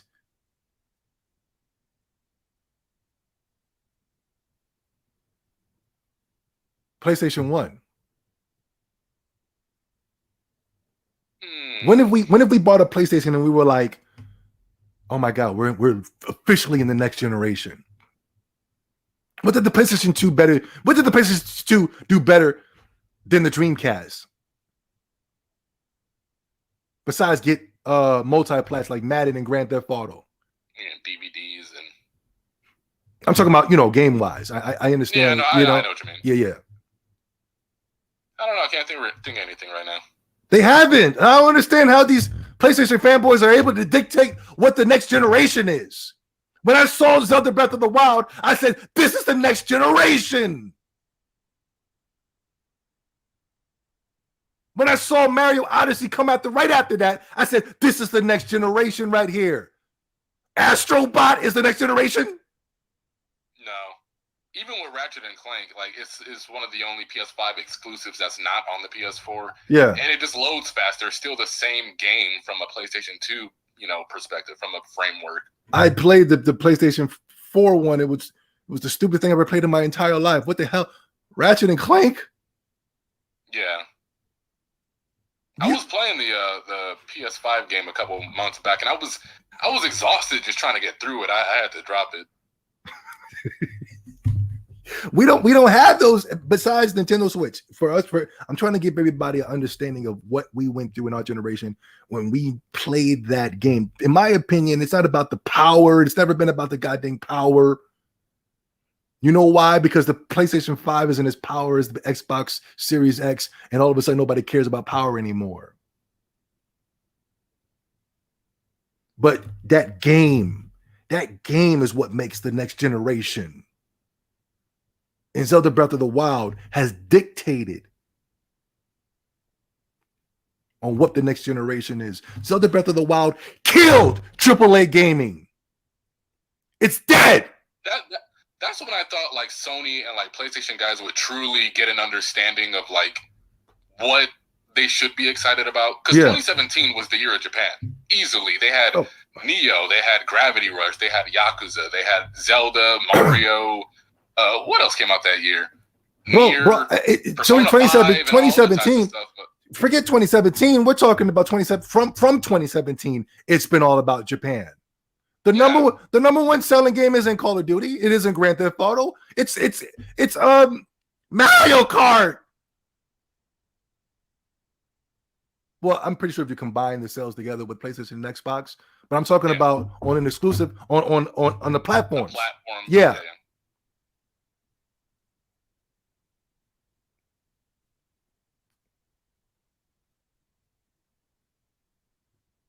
Japan's been dominating. Man, Zelda Breath of the Wild destroyed AAA gaming. I remember before Zelda Breath of the Wild, man, it was all about the Call of Duties and the Battlefields and Mass Effect. Remember when Mass Effect was supposed to shake up the world and was supposed to take over the world? Yeah.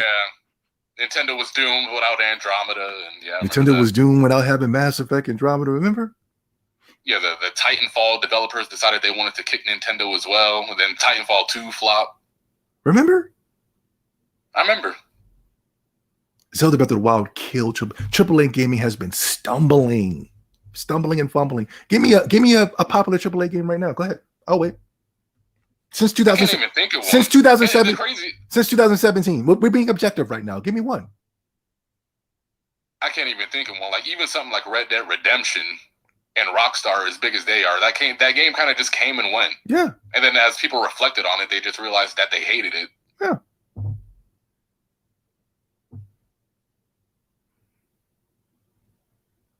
AAA gaming has been stumbling and fumbling. Mm-hmm. Even in the realm of like multiplayer games, when they had Ghost of Tsushima and The Last of Us and Final Fantasy VII Remake, Fall Guys was able to come out here and lap all those games on the PlayStation. Oh yeah, that was a big year for Animal Crossing, Fall Guys, and what was the other? Was it Among Us, and they got more shine at the Game Awards. It was all about Sony. It was all about Sony. They gave every award to Sony. And the thing is, with that Fall Guys game, that's a glimpse into what Sony should be, focusing on. That game is a really quirky, brightly colored, cartoony game that kind of harkens back to the PlayStation 1, PS2, a creative idea that hasn't really been done before. Yeah. And people jump for it. Now, I know the Sony fanboys will say they're grown. They want games for the hardcore, mature gamer that treat them like men because they can't get a girl in the real to treat them like a man, so they need their games to do it for them. Hold on.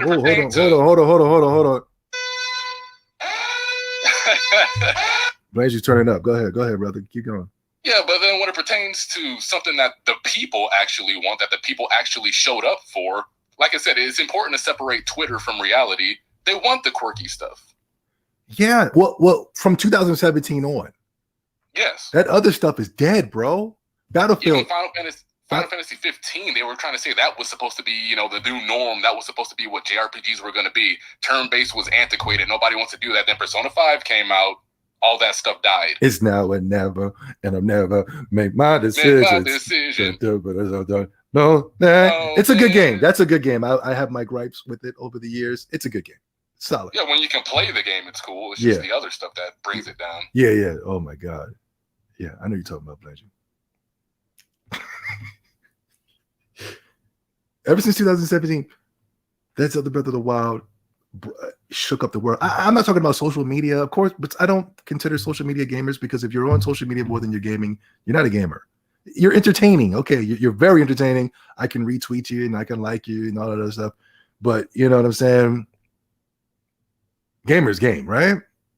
Yeah. I remember when that game came out too. We all just came together. We all had different stories about the game, what we were doing. Yeah, everybody has a different experience. I remember the Sony fanboys were saying it was trash. I said, not those sales compared to Horizon Forbidden West. Couldn't have been that trash. And the crazy thing is, throughout the years, they've always come up to me, whether it's Death Stranding, like, yo, man, this is the Zelda killer. No. Yo, man, this Ghost of Tsushima. This is supposed to be. Not that either. Yo, man, this Genshin Impact. No. Yo, man, it was another game. This little Ubisoft. No, not that either. Oh, that. Yeah. No, that was garbage. Yeah. That was garbage. My bad. I forgot what we were on, but that's just what happens when it's you and me. Yeah, it applies to everything. Anyway. The gaming media got played. Yeah. Talking about some PlayStation is playing chess. I don't know how, but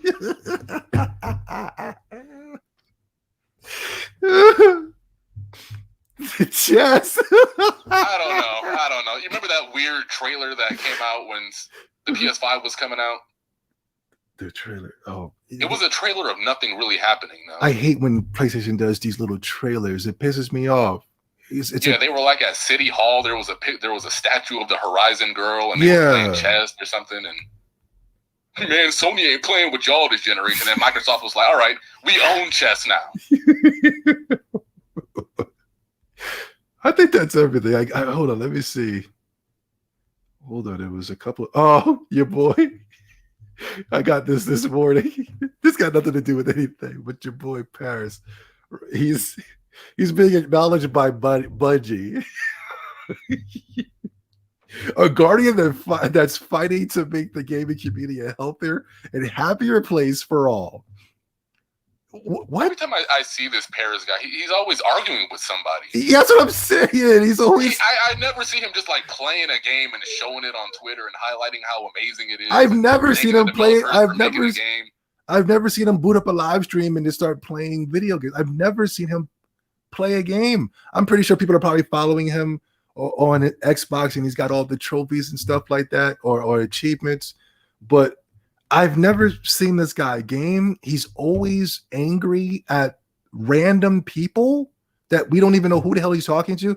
There was one tweet where he got at me and I knew it was directed towards me, but still, he's no threat to me. But I don't understand this healthier community and a happier place. When was the gaming community so violent and scary and toxic?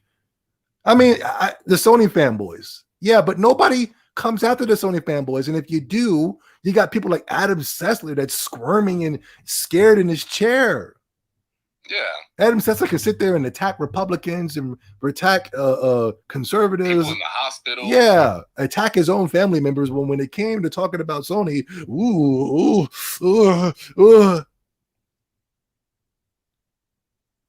I've never in my life have I seen an Xbox fanboy and a PlayStation fanboy meet up and fight square off like I do when I see where these Cowboys and the Giants and the Cowboys versus the Indians and these football events and these basketball events. They get so drunk. The college football, college basketball, they get the fighting. They're fighting the actual players that are fighting for them in sports. Yeah, they're getting the fighting and the tussling and everything like that. And like, even if the fans attack the players on the field and the players react, if the players were to react at the fans and punch them or throw something at them, they would find the players and they would find every way to take all the excuse off of the fans. Mm-hmm. But in this community, we get attacked for loving our brand or loving a brand that these aren't our brands. These are the corporation's brands, but we're just having fun. We're getting behind somebody, and if they're in the lead and they're winning, it's fun. Yeah. But these guys, whoever these guys that Phil Spencer and Sony are hiring to come out and attack us for whatever strange reason, I know why. Because if you're a fan, you can take away sales. I didn't want you to comment on this guy, Blanchard, but because you're a good kid, you got your career, got your future ahead of you. I don't trust him. Yeah, that's what I'm saying. I just don't trust him. I don't give a damn how big his smile is. I don't care if he's a black man. I don't care that he's got the non-threatening bald head. I don't care. Yeah, he's got some type of 90s promotional material. Yeah. Who designed that advertisement? Looks like he just came out of a Fresh Prince episode or something. I just don't trust him. The thing, his actions, he's too old to be that focused about what kids are doing, what trolls are doing. Yeah, he's got a son that's around my age. Yeah. With a white woman. Not that matters. I'm just with saying. a Caucasian, yeah. Listen, you might see me with a Caucasian woman. Listen now. But I never claimed to be moral. I never claimed to be righteous. You guys don't see me marching with Black Lives Matter and talking all this blackity, black, and Tulsa, Oklahoma stuff. I talk black, but I stand up for my African Americans. I don't like the treatment. Black Lives Matter march that was laced with white people. Yeah, yeah. Look at this. Look at Colin Moriarty. Is this Final Fantasy 16? Hold on. When it comes to exclusivity for PlayStation, it's the greatest. Is this Final Fantasy 16? Oh my God. Wow, looks awesome. And console exclusive to the PlayStation. That's nuts. Yeah. They started going through his tweets and these guys are full of frauds, man. Yeah. Sony was literally money-hatting exclusives away from Xbox that used to be on the Xbox. They took away Street Fighter. They took away Final Fantasy. They took away Spider-Man. They took away a whole bunch of stuff. Yeah. And it was like the greatest move ever in gaming history. It was so smart. Oh my God. I don't know how Xbox is going to be able to hang with this, man. Xbox is doomed. Yo, man, they don't got Spider-Man in the Avengers. It's a wrap on the Xbox version. Then, you see the Spider-Man in the Avengers, and you're like, huh? Yeah. Microsoft acquires two studios that I feel like is perfectly on brand with Microsoft. And not only that, they're legitimately making those studios better. Yeah. They told you what the plan is, and you saw what the plan was before. Yeah. there was a lot of rumors. They said that once the acquirement of Activision and Blizzard goes through, that they were going to be getting rid of Bobby Kotick. But it looks like a report here is saying that Bobby Kotick's meeting leaves Activision and Blizzard staff unimpressed and worried. Either way, he wins. Did you see what the buyout was for Bobby?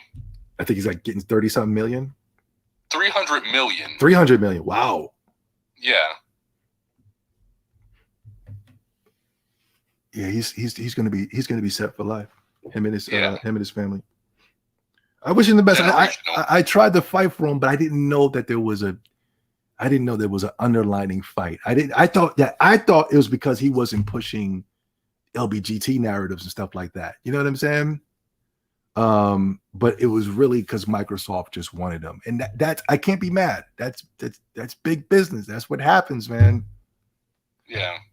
This is very interesting to me. Xbox boss shrugs off union question as Activision and Blizzard employees push for better work conditions. That's interesting, Phil Spencer.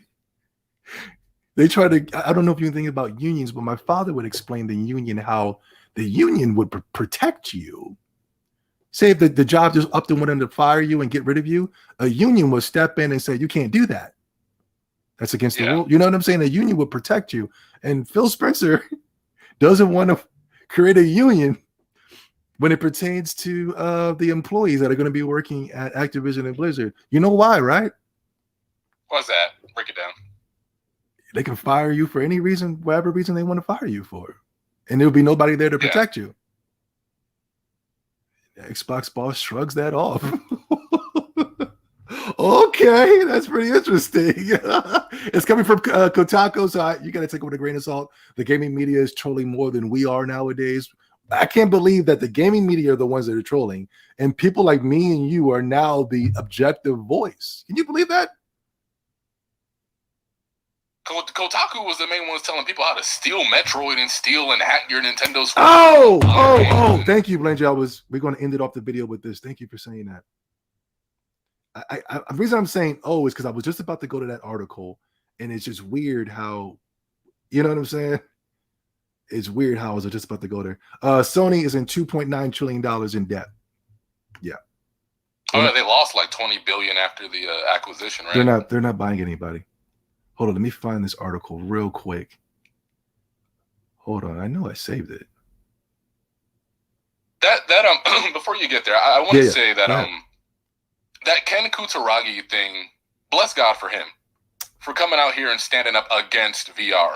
Yeah, and the Metaverse as well. Yeah. Hold on, let me go back up. I don't know why Sony would waste all that money on VR development when people have been asking them for another handheld for years and they told us no. Yeah, they said we never making another handheld again, but they're all Let's double down on VR. Yeah.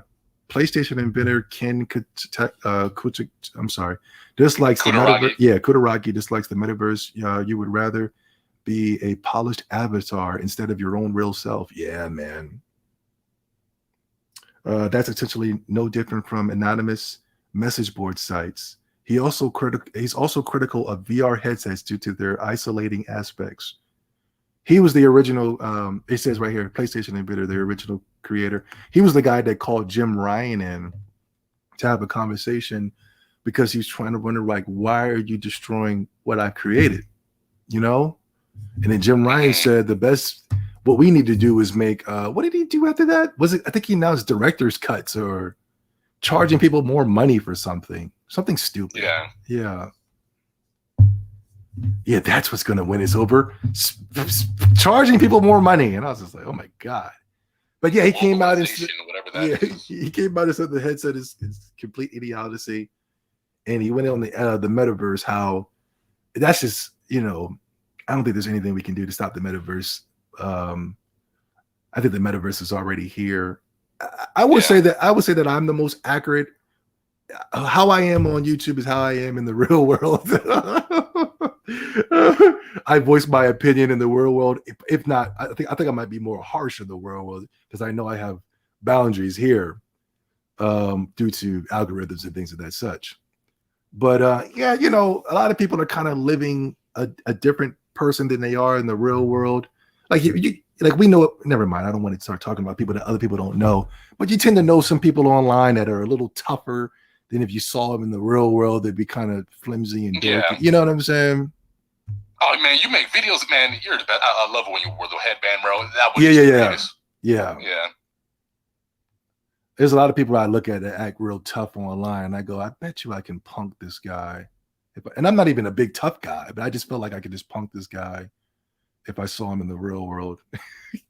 Hold on, there was an article from Kotaku and from, what was the other one? I don't know. Oh, it was PC something. And they PC Mag or PC Gamer, one of those. And they were talking about, hold on, I gotta find this. They were talking about how you can steal Metroid. Please let me have. I know it's in one of my notes. I got 2 pairs of notes. I'm gonna have to find it. Hold on. Give me a second. Give me a goddamn second. Oh my God, Blanche, how the light bar looking? Are we completely shadow banned to the point where the light bar is not even moving? Yeah, it's not even making sense. You got 60 likes, but 58 viewers. Yeah, it's no good, man. They blocked us. I'm not going to blame people in the chat. I believe that we've been blocked. Yeah. We're talking that real stuff. Hold on. Give me a second. We're going to end the video with this. Yeah, we weren't planning a long podcast. We were going to wait. We were going to save the long podcast for the X-Tendo podcast. Is this the X-Tendo podcast?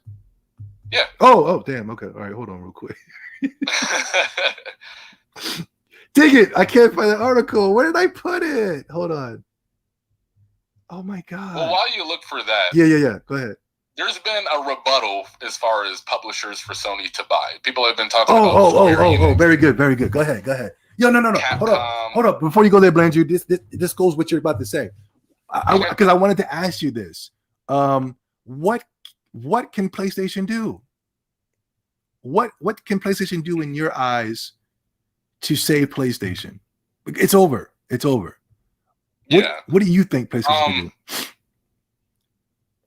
I said this on Twitter. Whenever a developer or a publisher gets too far gone from what made them themselves, what made them so popular to begin with, what made people fall in love with them, it's important to fall back and, study where you came from. Yeah. You saw this with Sonic the Hedgehog. Sonic the Hedgehog went so far off from what made people fall in love with the Sonic the Hedgehog franchise that Sega was like, okay, you know what? We're going to go back to the Genesis. Mm-hmm. We're going to study Sonic the Hedgehog 1, 2, and 3 and Knuckles, and we're going to make a new game. We're going to call it Sonic Mania and see what you guys think. Mm-hmm. The most beloved Sonic game in the past 25 years, selling the most copies, the most highest reviewed game within that series. Yeah. You saw that with Nintendo. Nintendo tried to come out there and be Xbox and PlayStation with the Wii U. Yeah. You say it was a more Western-heavy system. I don't know if you've really been shopping for Wii U games, but you'll notice there's not really a lot of Japanese games on that console. But that's because the media and gamers told us for that entire generations that Japanese games simply did not matter, and that Nintendo having these games on the Wii didn't matter. It was all about the Mass Effects. It was all about the Call of Duties. So when Nintendo went for something that wasn't them, they suffered for it. Yeah. Then they went back to basics.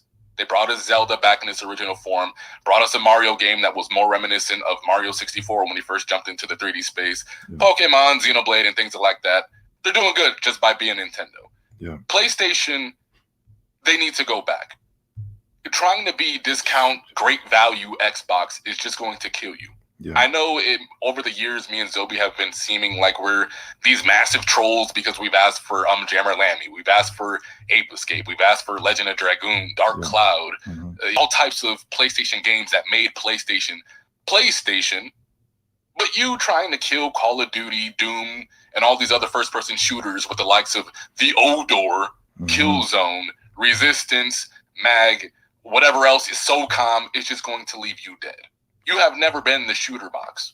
No. Over the times, you've kind of started to rely on multiplats. Yeah. Actually, I won't even say over time. Yeah. You just had the multiplats. The GameCube and Xbox and Dreamcast weren't getting them. You just naturally got them over the years. But now you're starting to see that the Japan is starting to take a liking to the Switch and PC.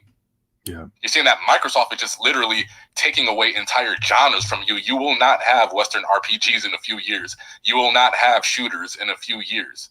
Yeah. So now you're just stuck, you know, being nothing. So you have to go back to that original template. And if you're talking about games are going to take a lot longer to develop, you're only getting 2 major games a year, a Ghost of Tsushima at the beginning and then a God of War at the end. That's not going to help you. Nintendo said when they came out with the Switch, all right, we're going to combine our handheld and our console divisions together. You're going to be getting games one a month. And like ever since the Switch came out, you had a game of the month ever since. You got Pokemon this month. Then you got something else coming out in February. Then you got Kirby, Triangle Strategy, Rune Factory, and Chocobo in March. Then after that, you got Advance Wars in April. Then you got something else crazy happening for Nintendo. Microsoft, they bought all these developers. Now they're going to constantly having an influx of exclusives. PlayStation, you're not going to happen. Nothing good is going to come of you being discount Xbox is what I'm saying. So go back to the basics, remember where you came from, and start being PlayStation again, or you will die. This will be the end of you. There will be no merger, Sony fanboys, with the Nintendo. There will be no Playtendo console. The Nintendo Switch is already a PS1. More, you know what? Whatever. Yeah, you're right. I agree with you 1,000%. There's nothing they can do, basically. Nothing. They could save themselves, but the problem is they've got an idiot in charge. That doesn't like what PlayStation represented in the past. Nope. And he's not the only one. The Sony fan. Well, I don't know. So I always felt like if Sony did go back to what it used to be, Sony fanboys are just going to hop on that anyway. You know what I'm saying? Hopped on Dreams. Yeah, you know what I mean? Iron Man VR, just some of the worst. Yeah. So there isn't a fan base there. These guys that claim to be Sony fanboys, they're not loyal. They're flip floppers. They used to call me flip floppers over the years. They're the biggest flip floppers. You can make anything, and I'm telling you, Mod Nature Races, Little Big Planet, those are all horrible games, but they got behind it on social media. But they didn't buy it, when it came out. Yeah, but you will do They're better. Good at Photoshop. But yeah. But if it's too late because they got rid of their identity, and we have a new generation of people, and these new generation of people are kind of buying the PlayStation to play multi-plats. It's just too late. They destroyed what the PlayStation was known for. And that's what I've been preaching for the past 10 years. I said, hey, this ain't it. We got to be like Nintendo, man. We got to be like Microsoft. We have to hold on to those IPs, man. Could you imagine what Parappa Rapper would have been like right now? That would have been lit. Yeah. Could you imagine if PlayStation over the years said, we want more Japanese RPGs, that the games we would have been getting right now, man? Yeah, they could have owned Level 5 by now. Yeah. They didn't even want to bring Demon Souls over. Atlas did that.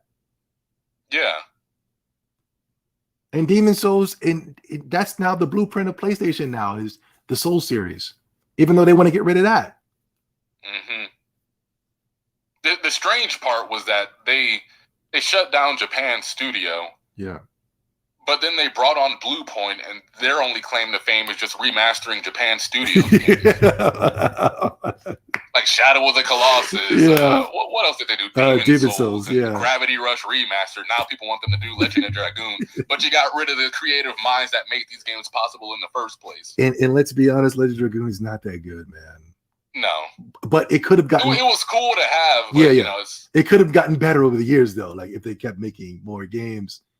But Legend of Dragoon it's kind of mid-tier JRPG, to be honest with you. But it's still it's good to have, though, because of the amalgamation of other JRPGs that are all there. You just go, man, I got a whole salad here. Even though these olives not be my favorite, but still, this all makes the salad of PlayStation. You know what I mean? Yeah. Yeah, it's not like the onions, but you got a Xenoblade that's really making that salad tasty. Yeah. Word up, Nintendo, man. I like that, man. I like what the blueprint that they got. They're basically doing the 3DS or the DS blueprint now, where it's like, yo, we got our heavy hitters, but listen, we're going to be working with Square Enix and Capcom, and we're going to be bringing over these JRPGs. We got these quirky games coming in that is perfect for this handheld platform. Not only that, we're taking all the games that didn't sell on the PlayStation, putting those bad boys on there like Ni no Kuni 2, Ni no Kuni 1. Oh my God, Nintendo's popping, yo. But go ahead. That's what's going to be hard. Like if Microsoft ever decides that they want to start attacking Nintendo and making them lose things. Yeah. Nintendo fans, they're so unpredictable. You can't predict them. Well, no, I predict that they want Nintendo. Yeah, I predict that.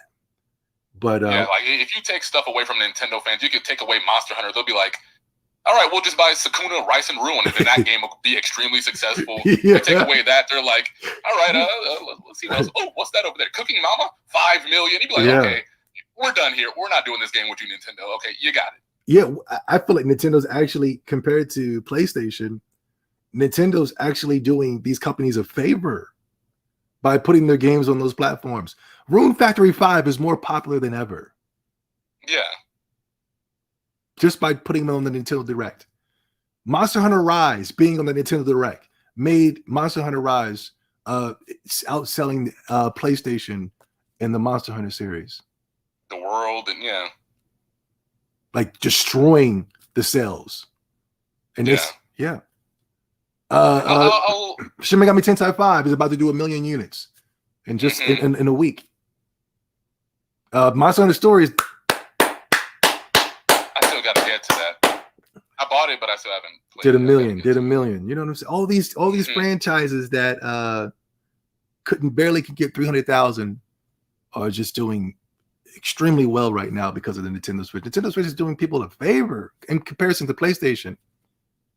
You watch one of those State of Plays, you start hating the game. I'm never buying that game. What the hell is that? That's like stupid. You're like, man, maybe I would have been interested in Star Ocean if Nintendo showed it, but man, I ain't trying to buy this. Nah. But I'll end it with this. Yeah. The reason PlayStation will forever be doomed until they get new leadership is because they currently have a guy in office by the name of Jim Ryan, who, if you just take a step back and look at a lot of his morals and where he stands on a lot of these things, he's kind of like the physical embodiment of the PlayStation Nation. I know, man. He doesn't like classic PlayStation. Yeah. He's constantly said, why would anybody want to play these games? They're old and ancient. These games are trash. Mm-hmm. He doesn't really care for Japanese games like that. He came out against indie games and he was like, you know what, we had a time and place for indie games, but over the time when we started getting more and more games of our own, we kind of just tossed them to the wayside. There was no place for them anymore. Yeah. Zelda. And that's why they'll be doomed. Zelda's saying that Nintendo can't be stopped. The funny thing about gaming, though, there is an ebb and flow. So sometimes, these people will be on top. Sometimes these people will be on bottom. You know what I'm saying? Only thing is Nintendo's not. He's right. Nintendo can't be stopped because they're always going to have something that's going to make them some money. Even though the Wii U wasn't doing well, the 3DS was keeping it floating. You know what I mean? Keeping it going. You know what I mean? Yeah. Now they're getting into movies and the mobile game, and PlayStation doesn't have anything to keep them afloat. The VR headsets are going to fail. PlayStation Plus is bleeding subscribers. PlayStation Spartacus will not be supported. PlayStation Mini did not get supported. If Xbox Game Pass goes on PlayStation and PlayStation Spartacus is there, Xbox Game Pass would do better on PlayStation than Spartacus. I guaranteed it. Mm-hmm. PlayStation fanboys outside of those consoles will not support anything PlayStation. Nothing PlayStation. The Vita flopped. The PSP flopped. Everything outside of those consoles is a complete failure. PlayStation television, PlayStation cable, PlayStation everything. iToy. Yeah. PlayStation movies. Remember the Ratchet and Clank movie? Everything is a complete disaster. Sony really believes that these IPs or things people actually want to go watch on television, and they're gonna have become The Last of Us television show. Nobody's gonna watch The Last of Us, and all that's dead. Naughty Dog is dead. You've killed. They made like a Sly Cooper TV series. They got 50 episodes done, and they haven't premiered one. Yeah, everything outside of PlayStation is complete now to make it a disaster. Even the exclusives. People just want to buy those consoles to play multi-plats. And now they're gone. Yeah. Check out this. Check this out, Blandrew. Hold on.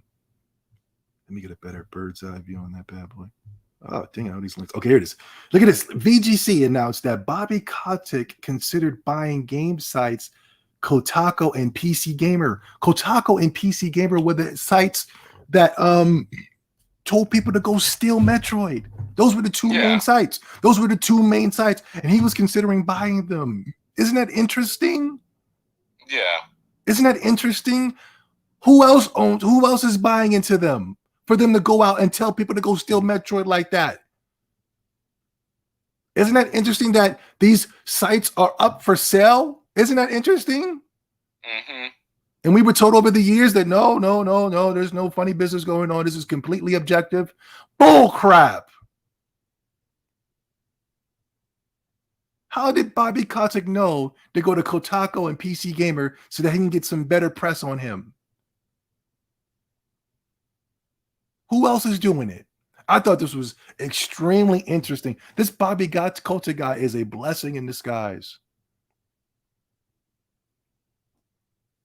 Because they tried to put this article out so that they could spear his name and go, look, oh my God, look how terrible this is. Look how terrible this guy is. He was really considered. Silence the news. Yeah, he's trying to get the media on his side, man. Look at this. But I'm saying, wait a minute. This is interesting that he would go after those two, and those were the two sites, and the two sites alone that came out and was telling people to go steal Metroid Dread.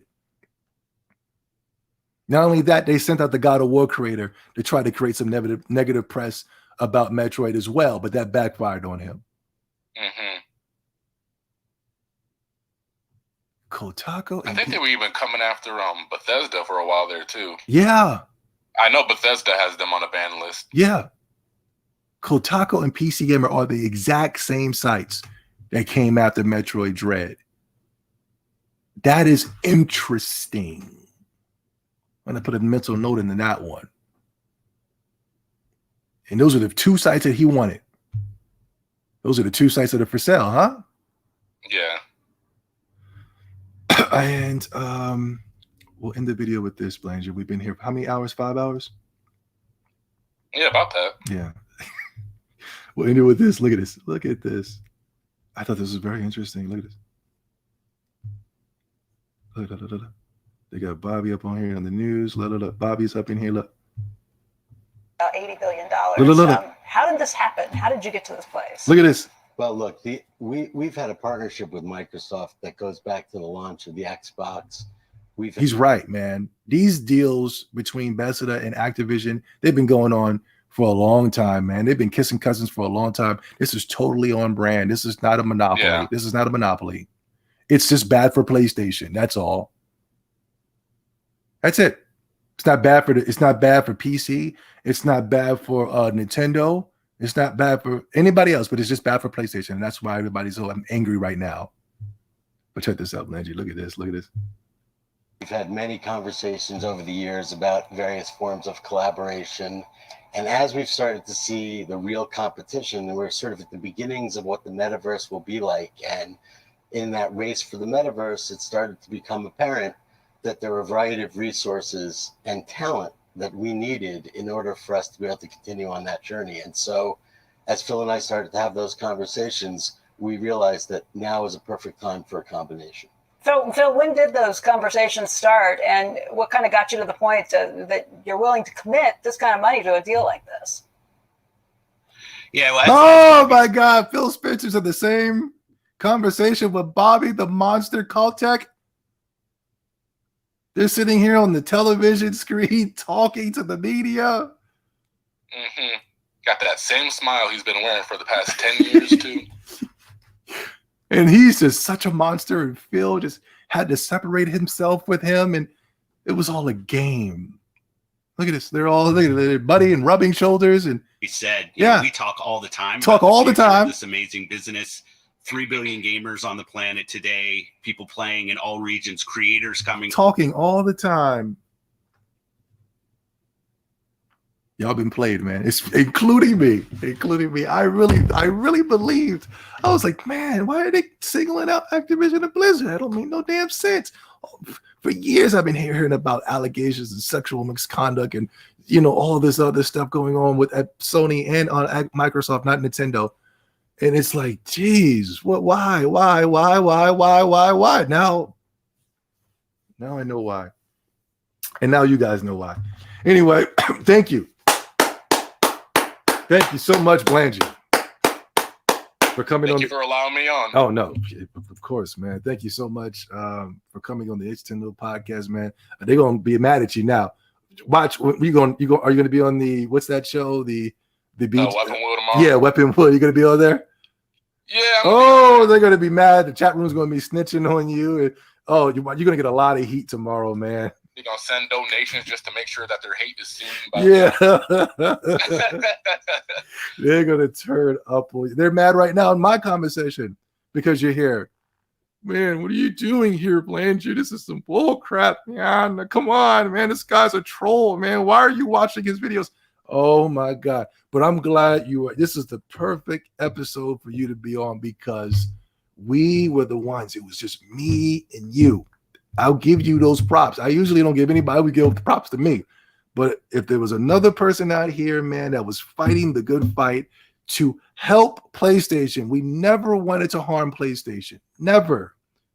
Yeah. We never wanted this to be a war. We always cared about PlayStation. The only reason we were saying these things was not to strike up a debate.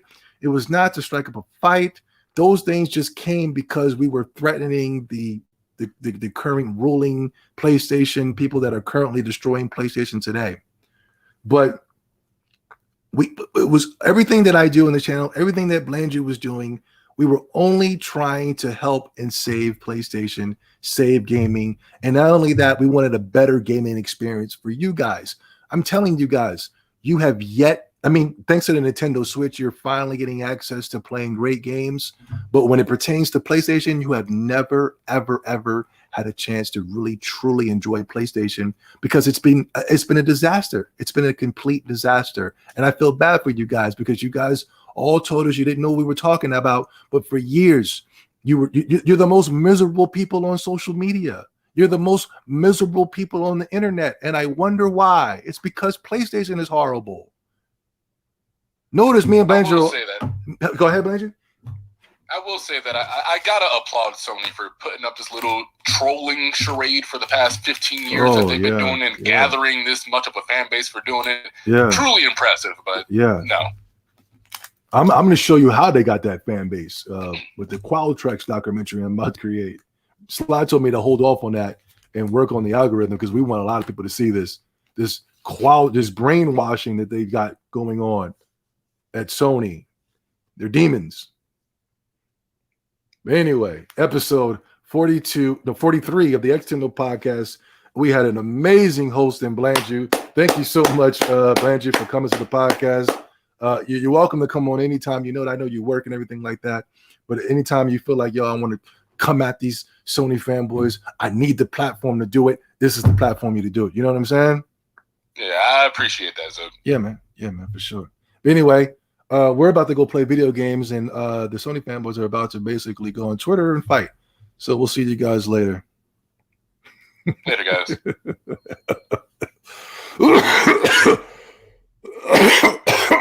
Oh, shit. Yeah, it's over. It's over.